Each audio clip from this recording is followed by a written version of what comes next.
الرجيم بسم الله الرحمن الرحيم الحمد لله رب العالمين والصلاة والسلام على أفضل المرسلين وإطرته الطيبين الطاهرين ولعنة الله على أعدائهم أجمعين. سیرت رسول یہ بابرکت سلسلہ نویں سال کے اختتام کو پہنچ رہا ہے، یعنی 9 سال مکمل ہو گئے اور آج اس نویں سال کی آخری گفتگو ہے. اس سال کی 15ویں تقریر اور ان 15 تقاریر کو ملا کر گویا مجموعی اعتبار سے 144 تقاریر انشاءاللہ مکمل ہو جائیں گی. یہ تقریر نمبر 144 ہر سال کی طرح یہ مسئلہ پیدا ہو گیا کہ بعض ایسے واقعات تاریخی ترتیب سے آ گئے کہ اگر اس واقعے کو شروع کر دیا گیا اس کو ہم مکمل نہیں کر پائیں گے. اسی لیے آج کی تقریر کو بہت مختصر رکھنا پڑے گا کہ جہاں وہ سارے واقعات مکمل ہو جائیں جو تاریخی ترتیب سے 8 ہجری میں پیش آئے. 9 ہجری کے بالکل آغاز ہی میں ایک ایسا واقعہ اس کو آج بیان کر دینے کا مطلب یہ ہے کہ گزشتہ آئندہ سال انشاءاللہ پروردگار نے توفیق دی اور یہ سلسلہ شروع ہوا تو اس کو دوبارہ دہرایا جائے. ہر سال آخری تقریر میں یہی مسئلہ پیش آتا ہے. اس کا حل یہی ہوتا کہ صرف وہی واقعات بیان کیے جائیں کہ جو مکمل ہو سکتے ہیں. اور اب یہ خاصا امکان نظر آ رہا کہ انشاءاللہ آئندہ سال 16 تقاریر مزید ہوں گی اور 160 تقاریر میں یہ سلسلہ تکمیل کو پہنچے گا. جبکہ رسول کی زندگی کے 2 مکمل سالوں کا حال بیان کرنا پورا 9 ہجری کا سن اور پورا 10 ہجری کا سن تو کافی مشکل تو پیش آئے گی، لیکن ہم کوشش کریں گے یہ موضوع مکمل ہو جائے تاکہ اس کے بعد باقی 11ویں سال میں یا امام زمانہ کی ذات پر یا علماء کے اس نامکمل سلسلے پر گفتگو کی جائے. فی الحال آج کی آخری تقریر سن 8 ہجری کے آخری واقعات بیان کرنا ہے. یہ سن 8 ہجری 4 یا 5 مہینے کے واقعات بیان کرنے میں 15 تقاریر کی ضرورت پڑی. اور اب اختتام اس موضوع کے 8 ہجری کے حالات میں اس طرح سے ہو رہا تھا کہ گھر کے فتح مکہ کا واقعہ مکمل ہو گیا اور اللہ کا رسول فتح مکہ کے واقعے کے بعد ذوالقعدہ کے اواخر میں مدینہ منورہ جو دارالخلافہ ہے اس وقت تک اسلامی حکومت کا وہاں کی تشریف لے آئی. 12 تقاریر پوری مکے کے حالات کے بارے میں تھی، لیکن ابھی اسی فتح مکہ کے تسلسل 2 چیزوں کا بیان نامکمل رہتا ہے. اور وہ یہ کہ اس وقت اللہ کا رسول جعرانہ سے مدینے کی جانب آ رہا تھا. مکے کی فتح کے بعد جب پیغمبر اسلام جنگ حنین کے لیے تشریف لے تو عارضی طور پر پیغمبر نے جعرانہ کو جائے قیام قرار دیا اور پھر مکے میں تشریف نہیں لایا. وہیں مال غنیمت تقسیم ہوئی، وہیں سب کے اعتراضات کا جواب دیا گیا، وہیں سب کو مطمئن کیا گیا. کچھ آنے والے وفود اور ڈیلیگیشن سے بھی وہیں سے ملاقات کی اور صرف اپنے عمرے کی خاطر جعرانہ جو مکے سے تقریباً 14-15 میل کے فاصلے پر راتوں رات رسول مکہ پہنچی اور عمرہ کر کے دوبارہ جعرانہ پہنچی.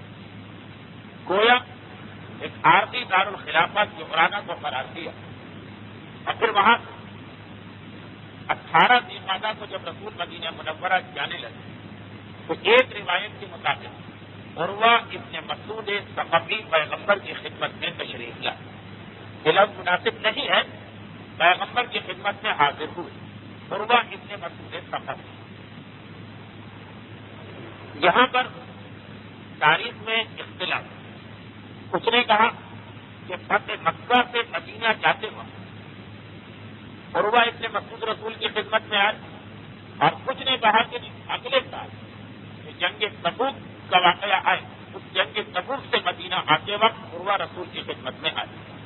یعنی یہ تو طے شدہ بات ہے کہ اللہ کا رسول مدینے کے باہر تھا اور کسی غزوے میں حصہ لے کے مدینے کی جانب آ رہے تب عروہ ابن مسعود رسول کی خدمت میں پہنچے.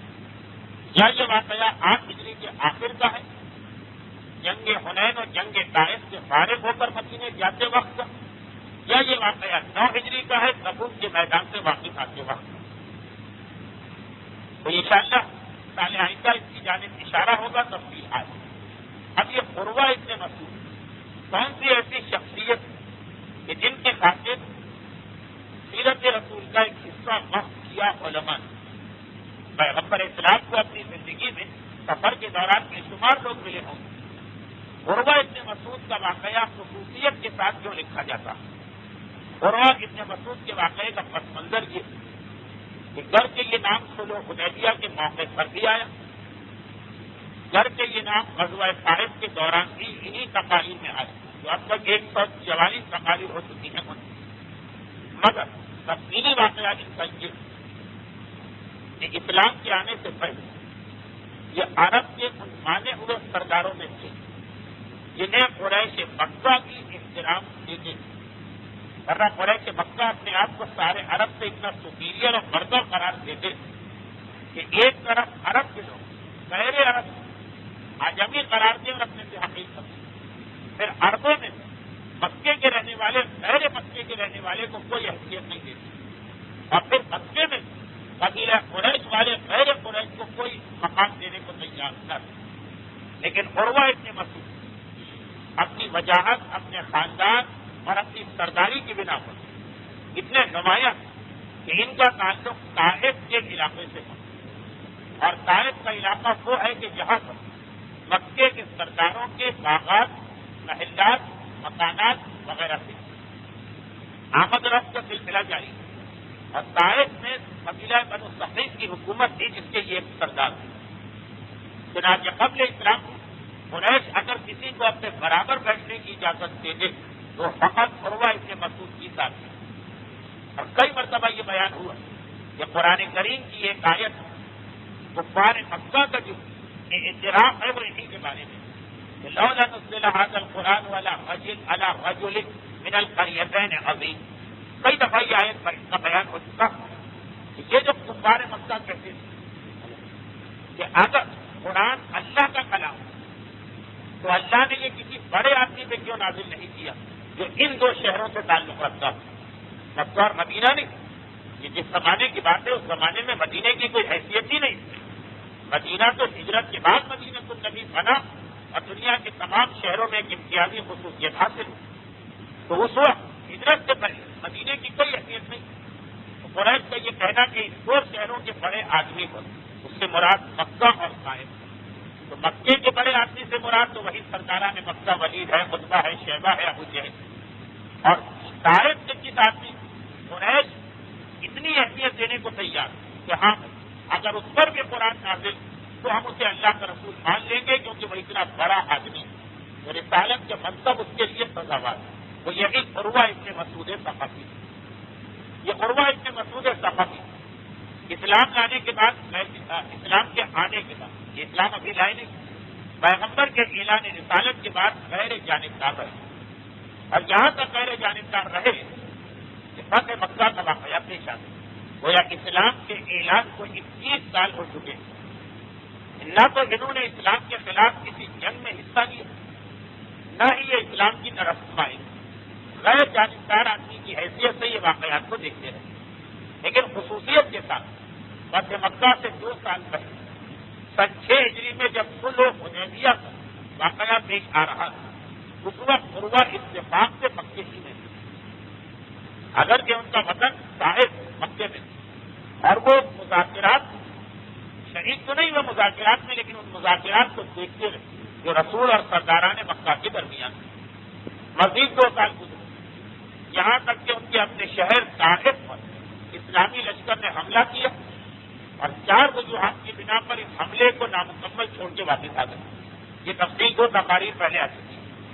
اب جب طائف والوں میں کوئی بیرونی دباؤ نہ رہا تو یہ عروہ ابن مسعود طائف سے نکل کے اس وقت رسول کی خدمت میں آئے جب رسول مکے اور جعرانہ کو چھوڑ کے اپنے لشکر کو، اپنے قافلے کو حرکت دے چکے تھے، مدینے کی جانب یہ قافلہ جا رہا تھا۔ اس وقت اختتامی اور آخری لمحات میں عروہ رسول کے پاس پہنچا اور پیغمبر اسلام کے ہاتھ میں پہلے تو آتے ہی اسلام قبول کیے، صلح حدیبیہ سے یہ متاثر دل ہی دل میں اسلام کی عظمت کے قائل، مگر 2 سال کے بعد جب پیغمبر کی واپسی ہو رہی ہے تو اپنے اسلام کا اظہار کیا اور اس میں بھی اس بات کا خیال رکھا کہ طائف کی لڑائی کے دوران اسلام کا اظہار نہیں کیا کہ کوئی یہ نہ سمجھے کہ ڈر کی وجہ سے یا گھبراہٹ کی وجہ سے اسلام لائے۔ جوہرانہ میں مال غنیمت کی تقسیم ہو رہی ہے، کئی لوگوں نے اس وقت آ کے اسلام کا اعلان کیا تاکہ ان کو مال غنیمت میں حصہ ملے۔ اور عروہ ابن مسعود جو طبیعتاً ایک انتہائی شریف اور سرداری کی شان رکھنے والے شخص اس وقت بھی نہیں ہے کہ اگر اس وقت آ کے اظہار اسلام کرتا ہوں تو کہیں ایسا نہ ہو کہ مال غنیمت کا لالچی قرار دیا جائے۔ وہ سارے معاملات طے پا اور پیغمبر اسلام کا وہ اعلان ہو گیا کہ اب میرے پاس سوئی دھاگے کے برابر بھی کچھ سامان نہیں بچا ہے جو میں کسی کو بطور تحفہ دے سکوں۔ وہ پچھلی تقریر میں شاید یہ جملہ آیا تھا کہ جب سارا مال غنیمت تقسیم ہو گیا پھر کچھ اور لوگ آ گئے کہ اللہ کے رسول ہمیں کچھ نہ ملے، تو پیغمبر کا یہ جملہ کہ کاش کہ دنیا کے سارے درخت جانور بچ جاتے تو میں سب کچھ میں تقسیم کر دیتا، اب اس وقت میرے پاس کچھ نہیں۔ اس اعلان کے ہو جانے کے بعد پھر عروہ ابن مسعود رسول کے پاس آ رہے ہیں، نہ دباؤ کا عالم ہے نہ مال کا لالچ ہے، اسلام قبول کر دیں۔ پیغمبر اسلام ان کے اسلام کو قبول کیا، اپنے ہاتھ پر ان سے بیعت کرو۔ یہ جا رہے ہیں واپس اپنے علاقے طائف۔ طائف کا علاقہ کون سا علاقہ کہ جن لوگوں کو اپنے کفر مزید سخت ہو جانے کا موقع نہیں ملتا وہ تو کافر اور ایسے سخت کافر جو مکے کی شکست کے بعد بھی انہوں نے اسلام قبول نہیں بلکہ اسلام کیا قبول کر الٹا لشکر اسلام پہ حملہ کیا۔ پیغمبر نے شہر طائف کا محاصرہ کیا۔ آپ نے واقعات میں سنا 3 تقاریر پہلے 4 تقاریر پہلے کہ سرداران طائف نے پیغمبر سے رابطہ قائم کیا کہ آپ محاصرہ اٹھا کے مکے چلے جائیے، ہمارے نمائندے وہاں آ کے آپ سے بات کریں گے۔ لیکن یہ سرداروں کی بات ہے، عوام کو تو یہ ساری باتیں نہیں بتائی گئی۔ عوام کے سامنے تو یہ تاثر کہ ہم طائف والے اتنے طاقتور ہیں تو مسلمان جو قریش کو شکست دے کے ابھی ابھی آئے اور وہ مسلمان جو خیبر میں یہودیوں کو شکست کے پاس دے کے آئے اور وہ مسلمان جو ابھی جنگ حنین قبیلہ بنو سعد کو شکست دے کے آئے، یہ عرب کی یہ 3 بڑی طاقتیں، یہودی ان کو مسلمانوں نے ہرائے، قریش ان کو مسلمانوں نے ہرائے، قبیلہ بنو سعد جو تعداد کے اعتبار سے قریش کے بعد سب سے بڑا قبیلہ اس کو یعنی قبیلہ بنو حوازن اسے مسلمانوں نے ہرائے، مگر ہم وہ ہیں کہ نہ ہرا سکے مسلمان۔ اس وقت جب مسلمانوں کی طاقت اپنے عروج پر مسلمان ہمیں مجبوراً ہمارے علاقے کو چھوڑ کے چلے گئے، لیکن اس کی وجہ آدمی اپنے کفر یا اپنے موقف یا اپنی بات سخت ہو جاتا ہے یا اپنی سب سے زیادہ طاقتور تو طائف والے اگرچہ 1 سال کے بعد انہوں نے اسلام قبول کیا جو تفصیل آئندہ سال کی تقاریر میں آئی، لیکن اس وقت ان کے ذہن کی کیفیت پہ غور کی اتنا وہ خوشی کی حالت میں ہو دنیا کی یا عرب کی جو سب سے بڑی طاقت وہ ہم سے شکست کھا کے جا رہے ہیں، ان کا لشکر ہمیں کوئی نقصان پہنچا بغیر واپس جا رہا، چاہے سرداروں کی درخواست ہو لیکن عوام کو کچھ نہیں۔ اس وقت عروہ ابن مسعود اسلام قبول کرنے کے فوراً بعد پیغمبر سے ایک عجیب درخواست کرتے ہیں۔ عجیب درخواست کس معنوں میں کہ اس سے پہلے کے واقعات یہ بتاتے ہیں کہ جب بھی کسی ایسے آدمی نے اسلام قبول جو اپنی قوم میں یا تنہا تھا یا اس کے بعد مختصر ساتھی اس کی پہلی درخواست یہ ہوتی کہ مجھے مدینے میں ہجرت کر کے آنے کا موقع دیا جائے اور مدینے میں مجھے آباد ہونے میں سہولت دی جائے۔ چنانچہ کثیر تعداد میں مہاجرین خالی مکہ سے پورے عرب سے کھچ کھچ کے مدینے آتے رہے۔ رسول خدا نے 1 ہجری میں ہجرت کی، 8 ہجری تک آنے والوں کا سلسلہ جاری رہا۔ پورا قبیلہ کوئی مسلمان ہو گیا ہو وہ الگ بات، لیکن جہاں 1 آدمی، 2 آدمی، 5 آدمی، 10 آدمی مسلمان، اب باقی سارا قبیلہ کافر، بالکل فطری بات، وہ سیدھا مدینہ آ جاتے ہیں۔ عروہ ابن مسعود اپنے قبیلے میں اس وقت پہلے شخص ہیں کہ جنہوں نے اسلام کا اظہار کیا۔ ان سے پہلے فقط چند غلاموں نے اسلام قبول کیا، اس کا واقعہ آ چکا، لیکن وہ اپنی قوم، اپنا قبیلہ چھوڑ کے مسلمانوں کے لشکر میں آئے، انہیں کے ساتھ مدینے جا رہے ہیں۔ اب عقلی اعتبار عروہ کو بھی پیغمبر سے یہ درخواست کرنا چاہیے کہ مجھے اپنے ساتھ مدینے لے جائیں، یا درخواست بھی نہ کرتے تو ہر ایک کے لیے یہ طے شدہ بات سمجھی جاتی، انڈر اسٹوڈ ہوتا کہ اسلام لائے اب ہمارے ساتھ چلتے نہیں۔ پیغمبر سے انہوں نے اس کے برعکس درخواست یا اللہ کے رسول مجھے اجازت دیجیے کہ میں اپنی قوم میں واپس جا کے زندگی گزاروں۔ پیغمبر نے کہا کہ تمہیں اس کی اجازت کہا، لیکن نہیں اللہ کے رسول، مجھے ایک اجازت اور دی کہ میں اپنی قوم میں جاؤں اور تبلیغ دین اور تبلیغ اسلام کا فریضہ انجام دوں۔ خوخاص ویسی قوم، جاہل قوم، اپنے کفر میں زیادہ سخت قوم، مسلمانوں کو شکست دینے کا تعصب رکھنے والی قوم۔ آپ آج کل کا ماحول دیکھیں، ایک عام مومن کی جو ذرا دین کو سمجھ چکا، اسلام کا سب سے مشکل تبلیغ کا حکم بنتا ہے، یہ وہ بے چین ہو جاتا ہے جو امر بالمعروف والنہی عن المنکر کی بات ہوتی ہے۔ کاش اسلام خالی کوشش کہ خود نماز پڑھو، خود روزہ رکھو، خود حجاب کرو، خود داڑھی رکھو، خود حلال کھاؤ، خود پھر بھی دین آسان ہو جاتا ہے۔ جو پرابلم اور مشکلات آتی ہیں کہ چند شرائط کے ساتھ کہا جاتا ہے تو پر دوسروں کو بھی یہ پیغام پہنچانا واجب ہے، جبکہ بہرحال معاشرہ مومنوں کا معاشرہ، اور ادھر عروہ ابن مسعود ایک فخر اللہ کے رسول سے دونوں درخواستیں کر رہے ہیں کہ نمبر 1، مدینہ اس وقت راحت کی جگہ، آرام کی جگہ، کوئی خطرہ مدینے کے لیے نہیں، اب تو پیسے کی کمی بھی نہیں، اب تو دشمنوں کا خوف بھی نہیں، پورے عرب میں اب کوئی طاقت نہیں ہے جو مدینے کی جانب آنکھ اٹھا کے دے، اور وہ کہہ رہے نہیں مجھے اپنی کافر قوم میں واپس جانے کی، اور خالی واپس بھی نہیں، یہ اجازت بھی دی کہ میں ان کے درمیان دین کی تبلیغ کروں اور اسلام کو پہنچاؤں۔ پیغمبر اسلام نے کہا کہ اے عروہ، میں دیکھ رہا ہوں کہ ایسا نہ ہو اس تبلیغ کے نتیجے تمہیں اپنی جان قربان کرنا پڑے۔ اللہ کے رسول، یہ تو میری آنکھوں کی ٹھنڈک ہوگی اگر مجھے رتبہ شہادت حاصل ہو جائے، میری جان کوئی مسئلہ نہیں، آپ کی اجازت مجھے چاہیے۔ اور یہ بہت ہی نقطے کی بات عروہ ابن مسعود کر رہے ہیں کہ اسلام کی بہتر سے بہتر دیکھی آدمی اپنی مرضی سے بھی شروع کر سکتا، اسی لیے میں نے باوجود یہ کہ تقریر میں ان باریکیوں کا خیال رکھنا ممکن نہیں، ایک جملہ بھی کہے کہ امر بالمعروف بھی کرو تو اس کی اپنی شرائط ہے، پہلے شرائط کا کرو، شرائط کا مقصد پہلے اجازت دے کہ کیا ہمیں حق ہے کسی بے پردہ عورت کو ٹوکنے شرط، کیا ہمیں حق ہے کسی داڑھی منڈوانے والے کی تک تبلیغ پہنچانے، اس کی اپنی شرائط۔ ایسا نہیں ہے کہ ہر آدمی کو ہر موقع پر تبلیغ کا حکم دیا گیا، اور وہ تبلیغ دین کرنا چاہتے ہیں، اور تبلیغ دین بھی تھا وہ جھوٹے خدا ہے، اللہ ایک ہے، توحید جو کائنات کا اہم ترین مسئلہ، پہلے رسول سے اجازت ہے۔ ہر نیکی کے خالی اتنا سمجھنا کافی نہیں ہے کہ نیکی، پہلے اسے چیک کرنا پڑتا ہے کہ اللہ رسول نے کس وقت اس نیکی کی اجازت دی ہے کہ نہیں دی۔ بڑی سے بڑی نیکی بھی وقت اور زمانے کے اعتبار سے بدلتی رہتی ہے۔ عروہ ابن مسعود نے جب اجازت مانگی، پیغمبر نے منع نہیں کی، خطوں سے آگاہ کر ہو سکتا ہے کہ تمہیں اپنی جان سے ہاتھ دھونا پڑے، اللہ کے رسول یہ تو میرے لیے شہادت، پیغمبر نے اجازت دی۔ عروہ ابن مسعود واپس۔ اب تاریخی ترتیب کے اعتبار یہ واقعہ ہمیں یاد چھوڑ دینا چاہیے، لیکن بعد کے واقعہ کبھی سوچیے، اپنی قوم میں گئے اور مسلسل تبلیغ دین شروع کر دی۔ چنا پتھر پر بھی اگر پانی جیسی نرم چیز مسلسل قطرہ قطرہ کر چمکتی رہے تو پتھر بھی اس کے اثر قبول کرتا اور اس میں شکار ہو جاتا۔ قوم طائف پر عروہ ابن مسعود کی تبلیغ کے نتیجے میں اثرات ہونے لگے۔ سرداران طائف پہلے تو برداشت کیا، اس لیے کہ عروہ ابن مسعود کی کوئی چھوٹی شخصیت نہیں، سرداران صاحب ہی کے لیول کی شخصیت ہے.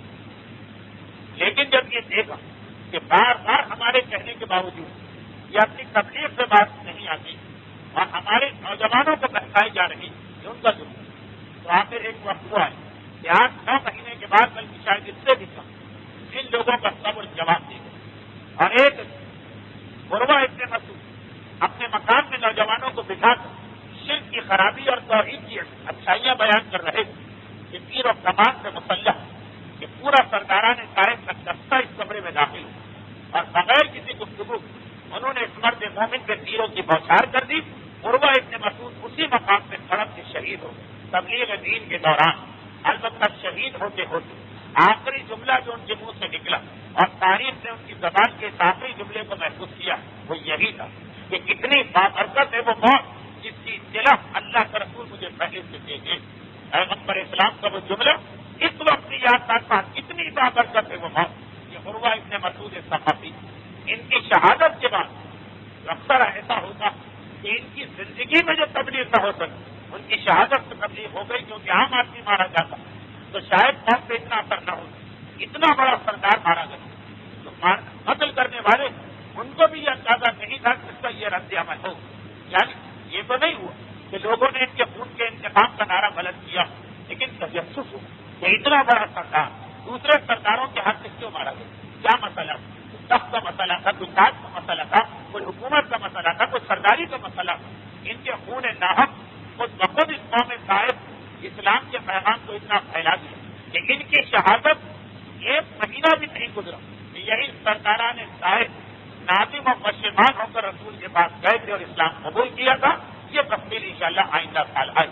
عروہ ابن مسعود ثقفی جنہوں تبلیغ کا فریضہ اس طرح سے انجام دیا کہ خوشی کے ساتھ اپنی جان راہ خدا میں قربان کی اور ہم ذرا ذرا سی بدنامی, ذرا ذرا سی توحید, ذرا ذرا سی بے عزتی سے ڈر جاتے.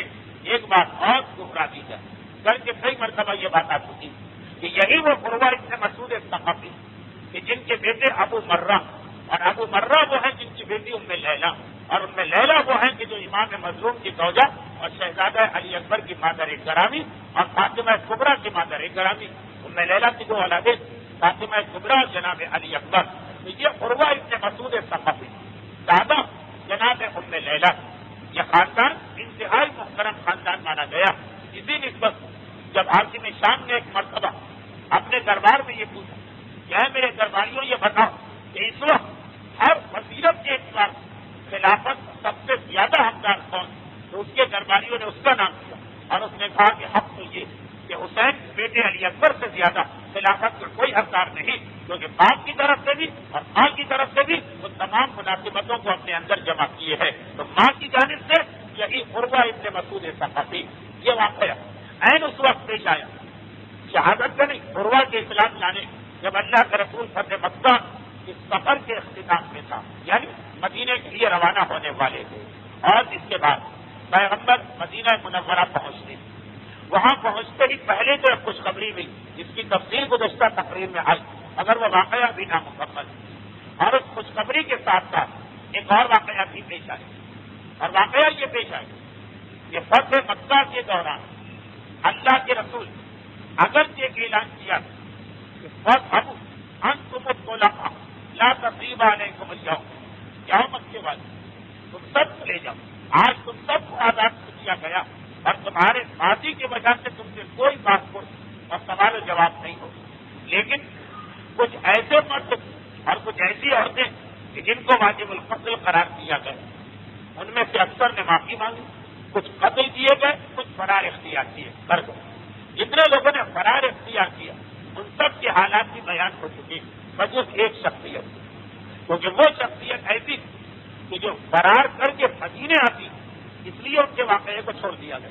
ابو جہل کا بیٹا اکرمہ فرار اختیار کرتا, وہ واقعہ آ گیا کہ کس طرح کشتی میں گئے اور کشتی میں جاتی طوفان میں کشتی آ گئی, واپس آنا پڑا. امیہ ابن صفوان کا واقعہ بیان ہو گئے, وہ فرار ہو کے جدہ گئے اور ان کے چچا جان بھائی رسول کا امامہ دکھا کے ان کو واپس لائے. اسی طرح جناب حمزہ کا قاتل وحشی فرار ہوا, اس کی واپسی کا تذکرہ ہوا. ام ہانی کے شوہر فرار ہو کے یمن گئے اور وہیں پہ مر گئے, واپسی نہیں. مگر ان سارے گناہگاروں میں سے ایک کا واقعہ چھوڑ دیا گیا تھا. ادھر رسول خدا مدینے آتے, اسی ہفتے وہ شخص بھی مدینے آتے. اب ایک طرح سے وہ بھی فتح مکہ ہی کا ایک حصہ, تو وہ تمام گناہگار مرد اور عورتیں جو اس اعلان میں بھی شامل نہیں ہوئے کہ انتم الطلقاء, آج تم سب کو آزاد کیا جاتا, جن کو اس میں شامل نہیں کیا گیا, اس میں ایک بہت ہی مشہور شخصیت کعب ابن زہیر ابن ابی سلمہ. زہیر زمانے جاہلیت عرب کے 3 مانے ہوئے شاعروں میں سے ایک. ہر ایک کو معلوم کہ عربوں نثر کا اتنا رواج نہیں تھا جتنا نظم کا رواج تھا, اور شاعر ان کے یہاں سردار سے زیادہ عزت پاتا تھا. عربوں کے تمام شاعروں 3 شاعر انتہائی نمایاں تھے. جیسے اردو میں کبھی کہا جائے پیر و غالب و اقبال مثلا, اس طرح کے یہ 3 شاعر, امرؤ القیس نابغہ جس کا تذکرہ نہج البلاغہ میں بھی ایک حوالے سے ہے, امرؤ القیس کا بھی ذکر ہے, اور تیسرا مشہور ترین شاعر تھا زہیر. اور یہ زہیر ان 7 شاعروں میں شامل تھا کہ جن کے ایک قصیدے 7 شاعروں کے ایک قصیدے عربوں نے اتنا بڑا معجزہ سمجھا کہ باقاعدہ سونے کے پانی سے لکھ کر اسے خانہ کعبہ کے دروازے پہ لٹکایا گیا. اسی لیے وہ 7 قصیدے سب کو معلقات کہلاتے ہیں, جن کو خانہ کعبہ کے دروازے پہ سونے کے پانی سے لکھ کے لٹکایا گیا. البتہ جیسا کہ آیت اللہ ہے کوئی تفسیر کے مقدمہ البیان میں درج کیا کہ یہ 7 قصیدے اس سے اتار لیے. جس دن کسی مسلمان نے ان کے ساتھ قرآن کا مختصر ترین سورہ انا اعطیناک الکوثر لے جا کے لٹکا دیا, وہ 3 مصروں کو کہا, اور جو سالوں عرب شاعری کے لیے فخر 7 قصیدے ان کو اتار لیا گیا. ان میں سے ایک قصیدہ زہیر کا تھا. تو زہیر ان 3 عظیم شاعروں میں, اور دوسری جانب زہیر ان 7 شاعروں میں سے جن کے قصیدے خانہ کعبہ کے لائق عربوں نے قرار دیے. زہیر کا انتقال تو اسلام کے اعلان سے پہلے ہو گئے. اس کے 2 بیٹے بہت مشہور ہیں, ایک کا نام تھا زہیر, ایک کا نام تھا کعب. زہیر اور کعب. زہیر کا شاعری میں جانشین اس کا بیٹا کعب قرار پایا. کعب کی تمام خصوصیات کو لیے, وہی اس کی شاعری کی شان ہے, وہی شاعری کا انداز ہے, وہی اس کا آہنگ ہے. کعب ابن زہیر ابن ابی سلمہ. اب اتنا زبردست یہ شاعر, پیغمبر نے اعلان رسالت کی, یہ فوری طور پر اینٹی اسلام گروپ میں شامل ہو گئے, اور عربوں کے نزدیک اس کا وجود, قریش مکہ کے نزدیک اس کا وجود بہت اہم تھا. تاریخ اسلام ہم لوگ بہت مختصر پڑھتے ہیں, اس لیے ہمیں اس سے زیادہ نہیں معلوم کہ قریش نے اسلام روکنے کے لیے بعض لوگوں کو پتھر مارے اور بعض لوگوں کو کوڑے مارے. لیکن یہ عربوں نے شاعری کو جس طرح سے استعمال کیا اسلام کے خلاف, لیکن چونکہ یہ شاعری فیل ہوتی گئی تو اس کے مقابلے میں مسلمان قرآن پیش کر رہے تھے. لیکن عرب جو پتھر مارتے تھے اس کا جواب اس وقت مسلمانوں کے پاس نہیں تھا. مکے کے اندر مسلمان مظلوم, عرب کوڑے مارتے تھے, اس کا جواب مسلمان کیا, اتنے طاقتور نہیں ہے کہ اس کا گھوڑا چھین کے اسی کو مارے. عرب اگر بلال جیسوں کے گلے میں رسی باندھ کے بازار میں کھینچتے مسلمانوں کو یہ ظلم برداشت کرنا پڑتا. لیکن عربوں کے پاس ایک ہتھیار تھا جس کو وہ سب سے بڑا سمجھ رہے تھے, شاعری. اس کا مقابلہ قرآن سے ہونے لگا. نتیجہ کیا ہوا کہ جب ان کی شاعری فیل ہوتی ہے ویسے ویسے ان کی شاعری میں مغلظات گالم گلوچ آتا گیا.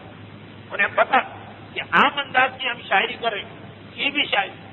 ایک دفعہ انہوں نے قصیدہ کا قرآن کی ایک آیت نے قصیدے کے جادو کو باطل کر دیا, دوسرا قصیدہ کا قرآن کا کوئی اور چھوٹا سورہ نازل وہ فیل ہو. اب لے دے کے ان کے پاس ایک چیز رہ گئی, جب دلیل کا جواب دلیل نہ ہو تو آدمی کالم گلوچ تو دشنام پہ اتر آتا. اب اس کا کیا جواب دیا؟ ان کو پتا کہ اگر ہم نے اب اپنے قصیدے کو حجویہ قصیدہ بنا دیا, ماشاء اللہ پیغمبر کی شان میں گستاخی کی, مسلمان عورتوں کی جو آبروئی, قرآن اس کا جواب تو نہیں دے. قرآن وہ جواب ہے جو ہم شاعری کا, لیکن کالم گلوچ میں قرآن تو کالم گلوچ میں نہیں اتر سکتا. مسلمان عورتوں کی توہین ہے تو قرآن کافر عورتوں کا نام نہیں دے گا. بس جب انہوں نے دیکھا کہ اس شاعری کا جواب قرآن نہیں دے رہا, عمومی بات کر رہا, جو لوگ صاحبان ایمان کو اذیت پہنچاتے ہیں ان کے لیے عذاب علیم, لیکن وہ مقابلے میں آیتیں نہیں آ رہی, تو ان لوگوں کو جو بہترین گر کی بات آتا, ایک ایک مومنہ عورت کا تذکرہ کر کے جسم کی کیفیت، اس کے کردار کی کیفیت، ہزاروں تہمتیں، ہزاروں الزامات، اور شاعری راتوں رات پورے مکے میں پھیل جاتی. مسلمان ایک جگہ ایک مرتبہ تڑپ کے رہ جاتے. بہت آسان ہے ابو جہل کا کوڑ آسان، لیکن اپنی ماں یا بہن یا بیوی یا بیٹی کا اس انداز سے ہر چوک ذکر سننا، لیکن اس کا جواب کیا دیا؟ یہ خاص سبب کہ اللہ کے رسول نے باقی سب کو معاف کیا، ان کو معاف نہیں کیا. اور ان کا حوصلہ اس لیے بڑھتا ہے کہ سامنے سے کوئی جواب نہیں آ رہا، نہ قرآن کوئی جواب دے رہا، نہ مسلمان کوئی جواب دے پا رہے. گالی کا کیا جواب دیا ہے؟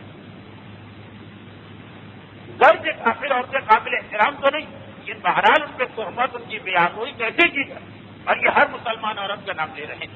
انہوں نے صاحب ابن زہیر ابن ابی سلمہ، جو کہ گویا غالب کا بیٹا یا میر کا بیٹا، اس کی شاعرانہ صلاحیت بھی بہت زیادہ، گالم گلوچ بھی اگر ڈھنگ سے ہو تو اس کا مزہ زیادہ ہوتا. چنانچہ اس نے اسلام کے خلاف سب سے بڑا یہ والا محاذ سنبھالے رکھا، یہاں تک کہ اس کا اپنا سگا بھائی جو ہے وہ بھی اسلام لے آیا اور اپنے بھائی کو سمجھاتا رہا، لیکن اس کے بھائی پہ کوئی اثر نہیں. ذات رسالت تو خیر، اس کے ساتھ مسلمان عورتوں کے تمام کے تمام عیب بیان کرنا، عیب یہ لفظ بھی مناسب نہیں، وہ اس کی شاعری کا ٹاپک تھا. جہاں تک کہ رسول مکے میں داخل اور اعلان کر دیا کہ فلاں فلاں کے خون کو معاف نہیں، فلاں فلاں کا خون حاضر ہے، جو مسلمان ان کو قائد کو قتل کرتا. اس میں صاحب ابن زہیر کا نام دیا گیا اور سب سے پہلے آنا چاہیے. چنانچہ یہ مکے سے فرار اختیار کر کے چلا.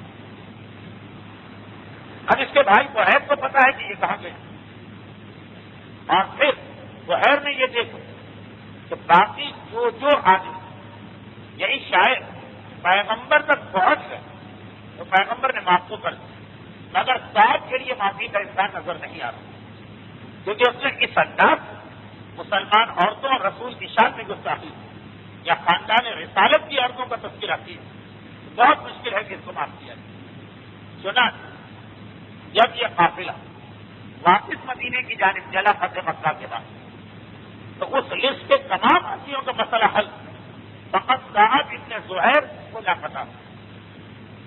اس کے بھائی نے، یہ بعض علماء کہتے ہیں کہ اس کے ایک دوست نے اس کو خط لکھا اور کہا کہ تمہارا مسئلہ بہت نازک، پیغمبر اسلام اور عام مسلمان سب سے زیادہ تم سے نالا، لیکن نے خاص مسلمان عورتوں کو اپنی شاعری کا موضوع بنایا. چنانچہ کبھی ادھر آنے کا قصد نہ کرنا ورنہ مارے جاؤ. یہ خط اس کو ملا اس وقت جب لشکر اسلام مدینے کے قریب پہنچ رہا، لیکن اس دوران اس کو اطلاع مل گئی کہ آپ عرب قریش کے بعد جو سرا کی رہی صحیح طاقت وہ حنین اور طائف والوں کی تھی، وہ بھی شکست کھا گیا. اس نے سوچا کہ میں کہاں مارا پھروں، جلد یا بدل مسلمان مجھ تک پہنچ جائیں. تو یہ جو خوف، یہ جو دہشت، یہ جو زندگی کے ڈر کی زندگی، یہ کیسے گزاری؟ آخر اس کے ذہن میں بات آئی کہ جو کچھ بھی میرے دوست نے، یہ میرے بھائی نے مجھ سے کہا، میں ایک مرتبہ براہ راست مدینے جاتا ہوں. پیغمبر کا لشکر ابھی مدینے میں پہنچا ہے 28 کی تعداد، اور پھر اس کا پہلا ہفتہ چل رہا. یہ پہلا ہفتہ وہ جب مدینے میں بہت سارے نئے اور اجنبی لوگ آ رہے ہیں، جو کفار مکہ کے زمانے سے ہی یہ قانون چلا رہا کہ ذیل میں حج ہوتا، اور وہ سارے گاؤں اور قبیلے جو مدینے سے دور، وہ جب حج کے لیے جاتے ہیں تو مدینے سے ہو کے جاتے ہیں. تو یہ زمانہ وہ کہ حاجیوں کے قافلے گرچہ وہ لوگ چاہتے ہیں مگر مدینے سے گزر رہے ہیں، روزانہ نئے چہرے نظر آتے ہیں، روزانہ نئے قافلے آتے ہیں. اس ماحول سے فائدہ اٹھاتے ہیں. ابھی لشکر اسلام مدینے آئے ہوئے تو مشکل تمام ایک ہفتہ ہوا. ایک دن رات کے وقت یہ مدینے کے قریب پہنچے اور صبح صادق کے وقت اندھیرا ہوتا، اتنا واضح چہرے نظر نہیں آتے، اپنے آپ کو چادر میں لپیٹ اس طرح سے مدینے میں داخل ہو اس کی کوئی اس سے توجہ نہ. آج ویسے ہی مدینے میں اجنبی لوگ بہت آتے ہیں. صبح صادق کا وقت، تھوڑا اندھیرا، تھوڑی روشنی، اور چادر کو اس نے اور زیادہ اپنے چہرے میں لپیٹ لیا اور یہ سیدھا مسجد النبوی کی جانب چلا. یہاں تک کہ پہلی صف میں اس کو جگہ ملی، کیونکہ سب سے پہلے یہ داخل ہوا. پیغمبر اسلام نے نماز کو مکمل کی. یہ پہلا آدمی تھا جس نے جا کے رسول سے مصافحہ کی. اور اسی طرح سے چادر وغیرہ اوڑے ہیں صبح صبح. مدینے کی زیارت کرنے والوں کو معلوم ہے کہ فجر کے وقت مدینے میں کتنی سردی ہوئی. کوئی اس میں عجیب بات نہیں کہ کوئی آدمی شک و شبہ کی حالت میں اس کو دیکھے. حضرت کے ابن رسول خدا سے پوچھا گیا ہے اللہ کے رسول, اگر بڑے سے بڑا خطاکار اور گناہ گار اپنے گناہ کی توبہ کرنا چاہے تو کیا گناہ معاف ہو جاتا ہے؟ رسول نے کہا کہ بے شک معاف ہو جاتا ہے, سچے دل سے جو بھی توبہ کرے. تو اللہ کے رسول اگر صاحب ابن زہیر جیسا گناہ وہ بھی آ کے سچے دل سے توبہ کرے تو کیا اس کی توبہ بھی قبول ہو جائے گی؟ اب صاحب کا نام تو ہر ایک کو معلوم, ہر ایک زبان سے وہ واحد آدمی کہ جو نہ مارا گیا نہ اب تک معافی کا چکا. جتنے بھی لوگوں کے خون کو اللہ کے رسول نے حضر کر دیا وہ دو کیٹیگریز میں چلے گئے, یا انہوں نے معافی مانگ لی تھی یا مارے گئے, خود مر گئے تھے یا تلوار سے مرے. ایک ہی آدمی اب تک تھا کہ نہ مارا گیا ہے نہ معافی مانگی. تو اس کا نام ایک بطور مثال استعمال ہوتا ہے کہ اتنا بڑا گناہ گار جیسے کہا اللہ کے رسول اتنا بڑا گناہ گار بھی معاف ہو سکتا, پیغمبر نے کہا بے شک معاف ہو سکتا. تو اللہ ایک مرتبہ کہتا ہے کہ اے اللہ کے رسول میں ہی وہ صاحب ابن زہیر اور آپ کے ہاتھ سے ہاتھ رکھ کر خلوص دل اور صدق دل کے ساتھ آپ سے معافی طلب کرتا ہوں. اب دیکھیے ایک بات ذہن میں رکھیے, 12 تقاریر ہو چکی ہیں مکے کے حالات. شاید آج سے 9 اپریل میں ایک واقعہ آیا کہ ایک ایسا آدمی تھا مکے جس کے خون کو پیغمبر اسلام نے پہلے علل اعلان حضر کیا. حضر مانے اعلان کر دیا کہ جو اس کو حضر کر ڈالا وہ رسول کے پاس آ گیا اور پیغمبر اسلام سے معافی مانگی, پیغمبر نے معاف کی. مگر بعد میں اس مسئلے سے یہ سوال کی کہ جب میرا پہلا اعلان یہ تھا کہ جو آدمی اس کو قتل کر ڈالے تو تم لوگ اتنی دیر تک کیا انتظار کرتے رہے کہ وہ بیٹھا مجھ سے باتیں کرتا رہا, تم نے اسے قتل کیوں نہ کیا؟ کسی نے کہا اللہ کے رسول آپ کے پاس آنے والا مہمان کا ہم نے احترام کی اور سوچا کہ اگر اس کا قتل اس حالت میں بھی ضروری تو آپ اشارہ کریں. پیغمبر نے کہا کہ کبھی کبھی اشاروں سے کوئی حکم نہیں پہنچاتا, اشارہ نہیں کرتا تمہیں اسے قتل کر دینا. اب یہ واقعہ پیغمبر کی ایک طرح ڈانٹ یا تفتیش ان مسلمانوں کو پڑ چکی. سنا کے ساتھ اور ڈر رہا کہ ایسا نہ کہ میں پیغمبر کے پاس جاؤں اور معافی ہی کی بات کر رہا ہوں کہ میرا جملہ پورا ہونے سے پہلے مجھے مار دیا. اسی لیے اس نے وہ 2 سوال کیے کہ اگر صاحب جیسا گناہ کر دیا ابھی تک کسی نے نہیں پہچانا یہ کون, کیونکہ ایک عام سوال کر رہا ہوں. پیغمبر کے پاس دن بھر تک سوال کرتی لیکن اب اس کو اپنی زبان سے یہ کہنا ہے کہ میں صاحب پہلے وہ سوال کر اس کے بعد ہاتھ رکھتا ہوں کیا اللہ کے رسول میں خلوص دل سے آپ سے معافی مانگ رہا ہوں, میرا ہی نام کام ابن زہیر. پیغمبر اسلام نے کہا جب اللہ اور اللہ کے رسول نے تجھے معافی اور امان دی تیرا سارا گناہ معاف ہو گیا. اس خوشی کے عالم دل ہے سن 8 ہجری اسی مسجد النبوی فجر کی نماز کے بعد جیسے ہی رسول کے ہاتھ میں اس نے اس معافی طلب, ویسے ہی ایک بہت ہی مشہور قصیدہ پیغمبر کی شان میں اس نے کہا کہ اے اللہ کے رسول آج سے پہلے میں نے اپنی شاعری کو آپ کے اسلام کے اور مسلمانوں کے خلاف استعمال کیا. اب میرا یہ ہنر, اب میری صلاحیت اسلام کے حق میں ہے. پہلا قصیدہ میں آپ کے لیے کہتا ہوں اور ایسا قصیدہ تھا شروع ہوتا ہے بانت سہاد. سواد اس کی ججازات بہیں بانت سواد, سواد اس سے جدا ہو گئی اور اس طرح سے اس نے قصیدہ کا جو اسلام 1400 سالہ تاریخ کے مشہور ترین قصیدوں میں مانا جاتا قصیدہ بانت سواد, اس قصیدے کا نام. اور یہ قصیدہ جو اس قصیدے کے ہر شعر کے آخر میں لفظ لام آتا اس لیے یہ قصیدہ قصیدہ لامیہ بھی کہا جاتا. اور جیسے ہی اس کا قصیدہ مکمل ہو تقریباً 85-86 اشعار اور بہت شان و شوکت والا قصیدہ, پیغمبر اسلام نے خوش ہو اس وقت جس چادر کو اوڑھا ہوا مدینے میں صبح کا وقت سردی کا عالم, ہر آدمی کے جسم پہ چادر, تو چادر جسے پیغمبر نے اوڑھا اس پہ دھاریاں, اپنی دھاری دار چادر اتار بطور انعام اس شاعر کو جو کل تک دشمن اسلام تھا آج مظاہر رسالت یہ چادر عطا کی, جس کی بنا پر عربی میں چونکہ چادر کو برد بھی کہتے ہیں, کسا اور برد. اسی لیے اس مشہور ترین قصیدے کا تیسرا نام ہے قصیدہ بردہ شریف, چادر والا قصیدہ. تو اللہ کے رسول جو چادر انعام میں دی یہ قصیدہ بانت سواد بھی کہلایا کیونکہ شروع اس لفظ سے ہوتا, یہ قصیدہ لامیہ بھی کہلایا اور شیر کے آخر میں لفظ لام، اور یہ قصیدہ بردہ شریف بھی کہلایا کیونکہ پیغمبر اس شاعر سے خوش ہو کر اسے اس چادر کو عطا کیا، اور یہاں وہ اہم ترین مسئلہ آ گیا جو واقعہ کربلا کے بعد دوسرے انداز سے ہم تک پہنچا کہ رسول اور امام ایک جانب عام شاعری کی مذمت کی، دوسری جانب اس قسم کی شاعری نہ صرف یہ کہ قبول کیا بلکہ پسندیدہ قرار دیا، بلکہ اس پر انعامات اور تحفے بھی عطا کیے۔ پھر یہی سلسلہ آگے بڑھتا، فرد صاحب کے اشعار آتے ہیں، کمیت کے اشعار آتے، سلسلہ شروع ہوا اس آدمی جو اسلام کا سب سے بڑا دشمن ان معنوں میں بن گئے۔ دیکھیے شاعری تو بہت سو اسلام کے خلاف تھی، وہ عورتیں بھی گانا گاتی پھرتی تھی جن کو مولا نے اپنے ہاتھ سے قتل کیا، لیکن اس کی شاعری کمال کی شاعری، مکے کے باہر بھی اسے قبول کیا جاتا، فقط اس کا نام سن کر کے کاب نے قصیدہ کہا، عرب کے سب لوگ اسے منگواتے، تو اس نے اسلام کو سب سے بڑا نقصان پہنچایا۔ لیکن بعد یہی شخص مداح رسالت قرار پایا۔ یہ واقعہ ایک طرح سے اگر آپ سوچیں تو فتح مکہ ہی کا ایک تجربہ، اور اس کے فوراً بعد اب ضروری کہ پچھلی تقریر کے واقعے اس انداز سے مکمل کر لیا جائے، کیونکہ اس کے ان واقعات کے بعد واقعہ ایلا سامنے آتا ہے، اور واقعہ ایلا کم سے کم 1 گھنٹے الگ سے چاہتا تو آج ممکن نہیں۔ ایک بس آخری واقعہ جس پر اس سال کی 15ویں اور مجموعی اعتبار سے 144ویں تقریر مکمل ہونے جا رہی ہے، اور وہ کیا واقعہ؟ وہ واقعہ جس کا ایک حصہ پچھلی تقریر میں آیا۔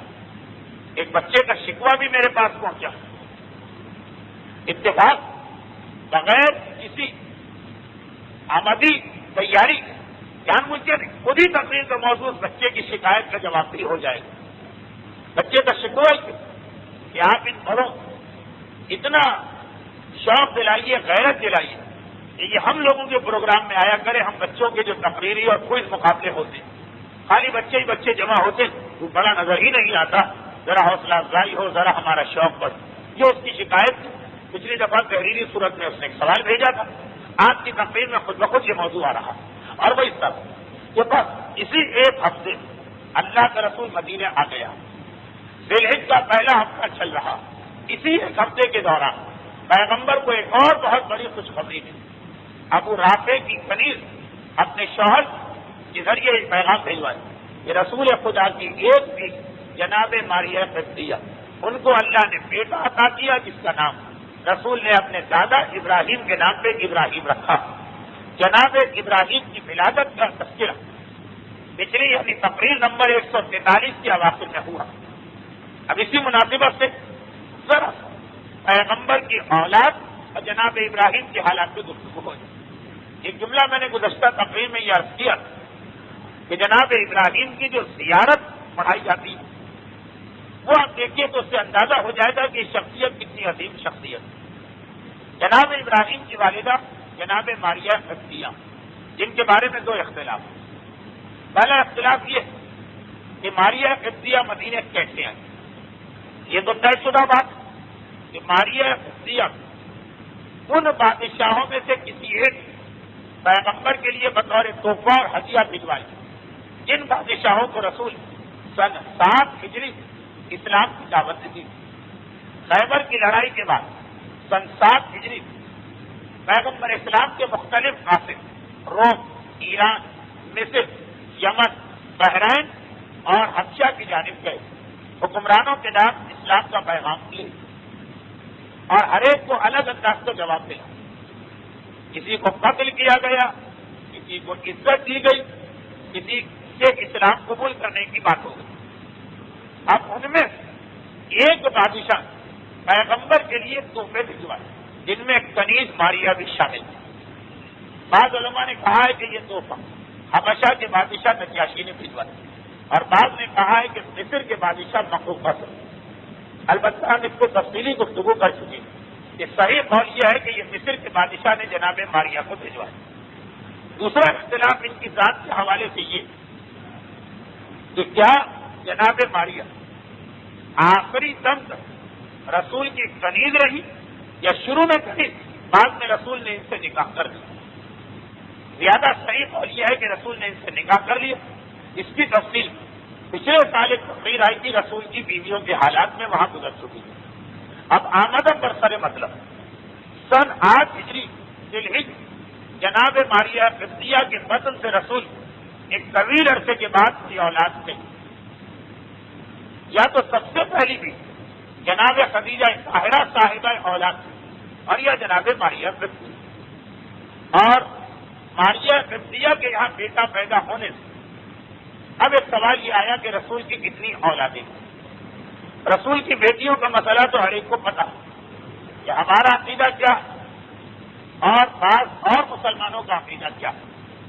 رسول کے بیٹوں کے بارے میں بھی اختلاف، لیکن وہ اختلاف عقیدے کا اختلاف نہیں بن پایا، اس لیے اس پہ زیادہ توجہ نہیں دی جاتی. بعض علماء نے لکھا کہ رسول کے 3 بیٹے تھے، بعض نے لکھا کہ 5 بیٹے. یہ طے شدہ بات کہ کتنا اختلاف وہ صرف خدیجہ طاہرہ کی اولاد کے بارے میں، کیونکہ ساری اولاد خدیجہ طاہرہ سے تھی سوائے ایک بیٹے ابراہیم کے، وہ طے شدہ بات. پیغمبر اسلام ایک بیٹے قاسم جو سب سے بڑے تھے اور اعلان رسالت سے پہلے پیدا ہوئے تھے، اس کی وجہ سے رسول ابو القاسم کہلاتے ہیں. دوسرے بیٹے وہ جو اعلان رسالت کے بعد پیدا ہوئے، اسی وجہ سے ان کا نام عبداللہ رکھا گیا. لیکن بعض علماء نے ترتیب کو پلٹ دیا، عبداللہ پہلے قاسم بعد. لیکن یہ طے شدہ بات ہے کہ بہرحال یہ 2 بیٹے تو تھے. جناب خدیجہ کے بطن سے گویا شہزادی کے دونوں سگے بڑے بھائی، اور یہ بھی طے شدہ بات کہ یہ دونوں بیٹے انتہائی کم سنی میں انتقال کر گئے. اور تیسرے بیٹے ابراہیم یہ طویل عرصے تقریباً 21 سال بعد 2 بیٹوں کے 21 سال بعد پیدا ہوئے، وہ بھی کم سنی میں انتقال کر گئے. اب 3 بیٹے تو سب مانتے ہیں قاسم، ان سے چھوٹے عبداللہ، یہ مکے کے اعلان رسالت کے اوائل میں انتقال کر گئے. تیسرے ابراہیم جو مدینے کی زندگی پیغمبر کی زندگی کے آخری حصے میں انتقال کر گئے. تو اور نام ملتے ہیں.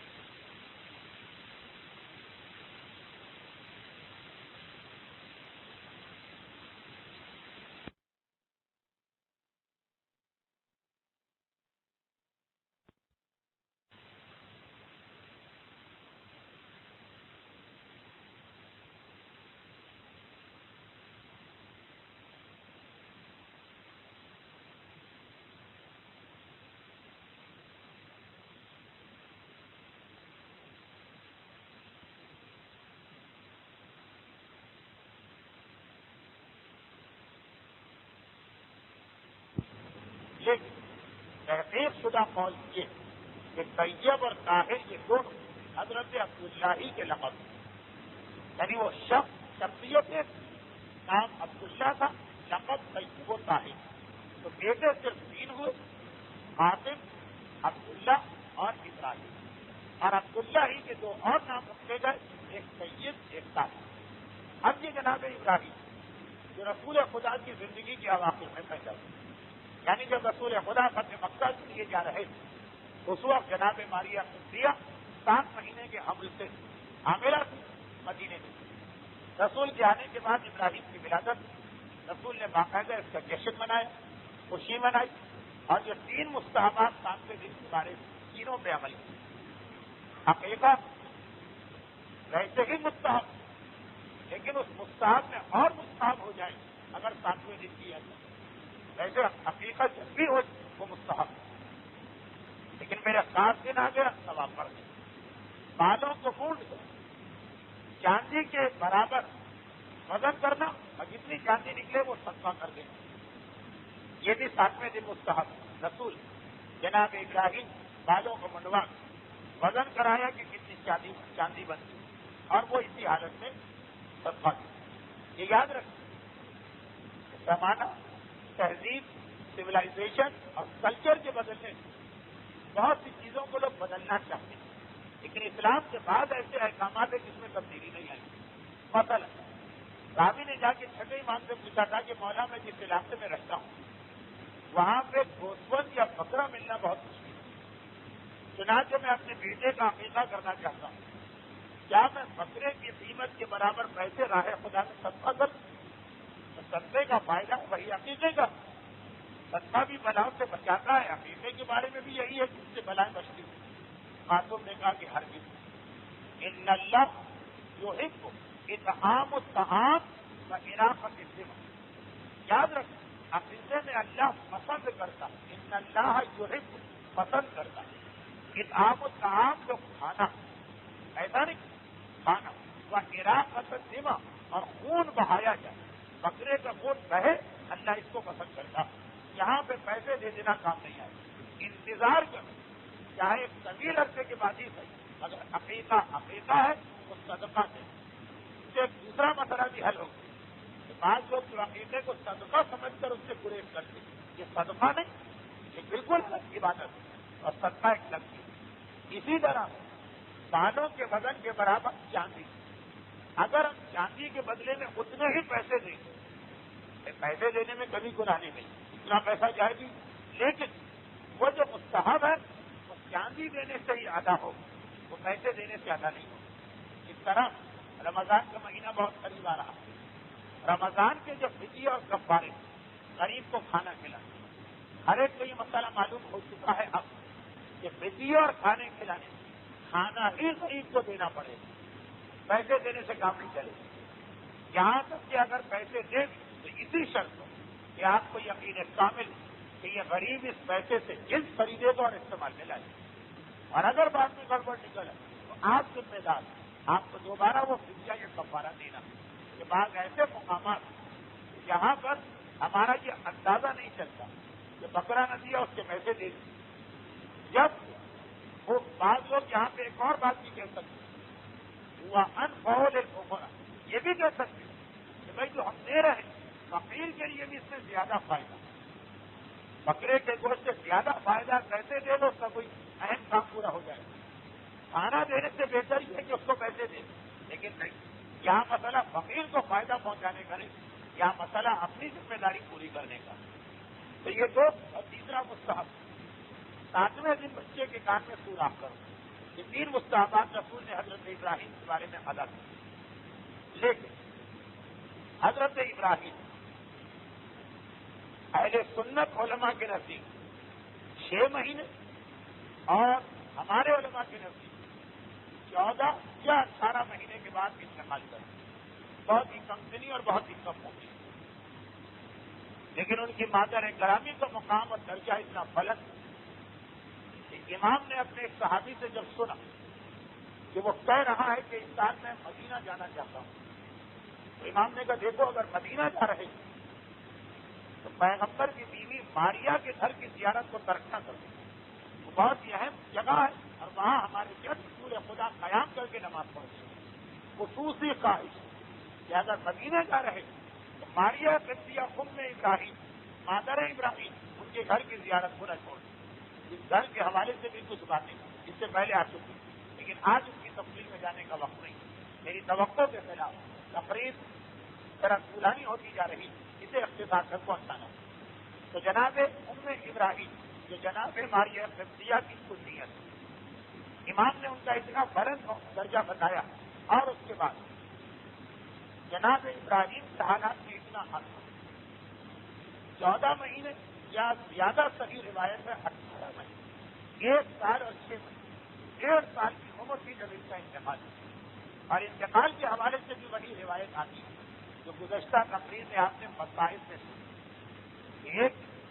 ایک گانوں میں حسین، ایک گانوں میں ابراہیم بیٹھے تھے، اور ابراہیم جو کہ روایت بیان ہو چکی، اور ایک قربانی طلب کی، اللہ کے رسول نے اپنے بیٹے کو قربان کر دیا۔ جب جناب ابراہیم کا انتقال ہو تو اب اس وقت ہمارے سامنے ایک روایت آتی ہے اس معصوم کے حوالے سے جس کی روایتیں کم پڑھی جاتی ہیں، یعنی ہمارے 7ویں امام موسی کاظم علیہ الصلوۃ والسلام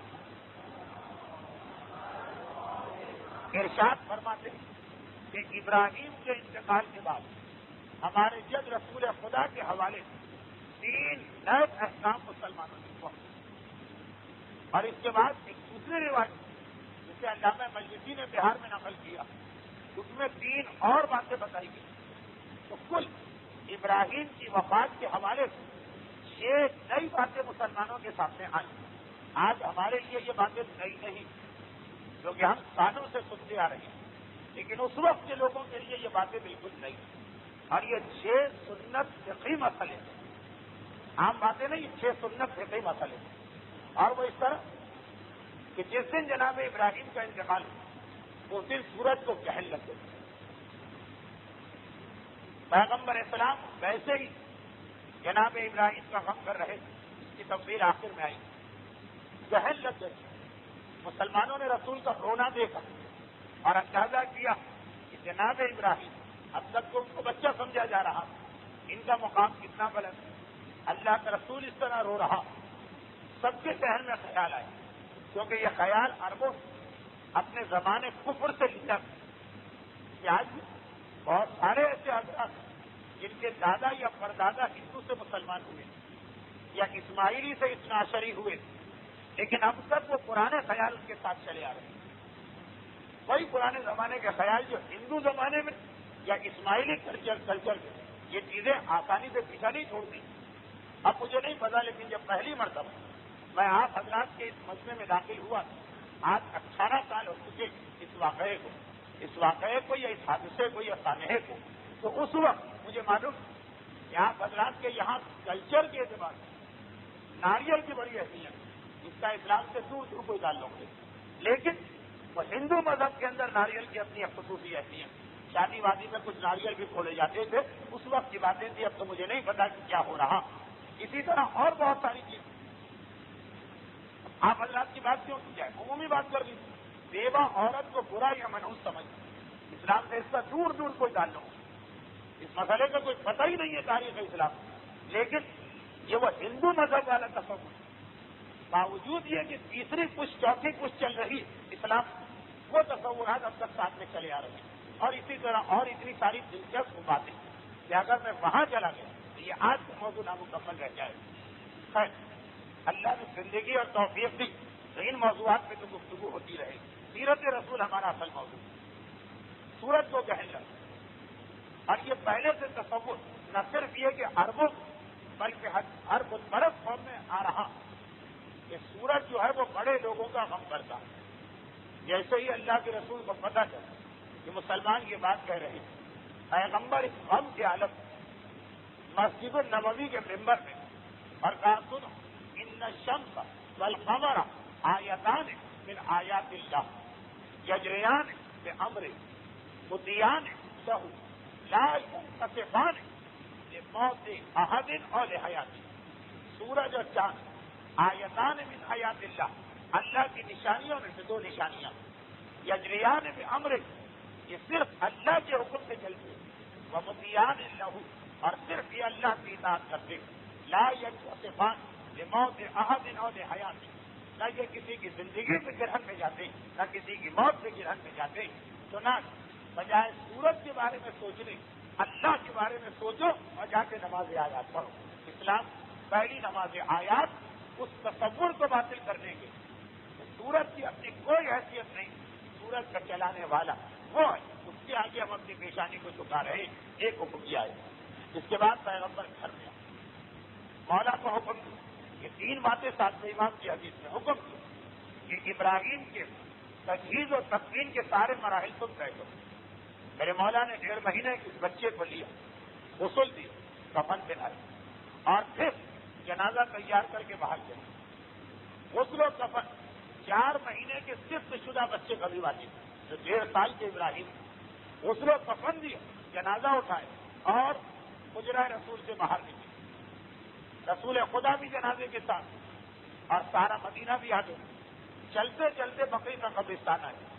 عثمان ابن مظعون پیغمبر کے وہ عظیم صحابی جو پیغمبر کے بزنس پارٹنر بھی تھے اعلان رسالت سے پہلے, جن کے نام پر مولا نے اپنے ایک بیٹے کا نام عثمان رکھا, ان کی قبر کے قریب ابراہیم کی قبر کھودی. اور یہ جملہ رسول نے کہا کہ اے ابراہیم, جو اللہ کے یہاں صاحب عزت اس کے پڑوس میں رہنا انسان کو برکت دلواتا ہے, اس لیے میں تمہیں تمہارے چچا عثمان کے پہلو میں دفن کر رہا ہوں. اور قبر کھودی پیغمبر اسلام کے حکم مولا ابراہیم کی میت کو لے کے قبر میں اترتے. اب ادھر پیچھے دو باتیں ہونے لگی. ایک یعنی اس کو یا اعتراض کہہ لیں یا لوگوں کا ایک دوسرے سے حیرت کے عالم میں سوال. لوگ ایک دوسرے سے کہنے لگے شاید آج رسول اتنے غمگین کہ نماز جنازہ پڑھنا بھول. غسل دیا گیا بچے کفن پہنایا گیا اس کے بعد نماز نہیں پڑھی سیدھا دفن کیا گیا. شاید جو نماز جنازہ شاید رسول غم کی وجہ سے نماز جنازہ پڑھنے بھولے.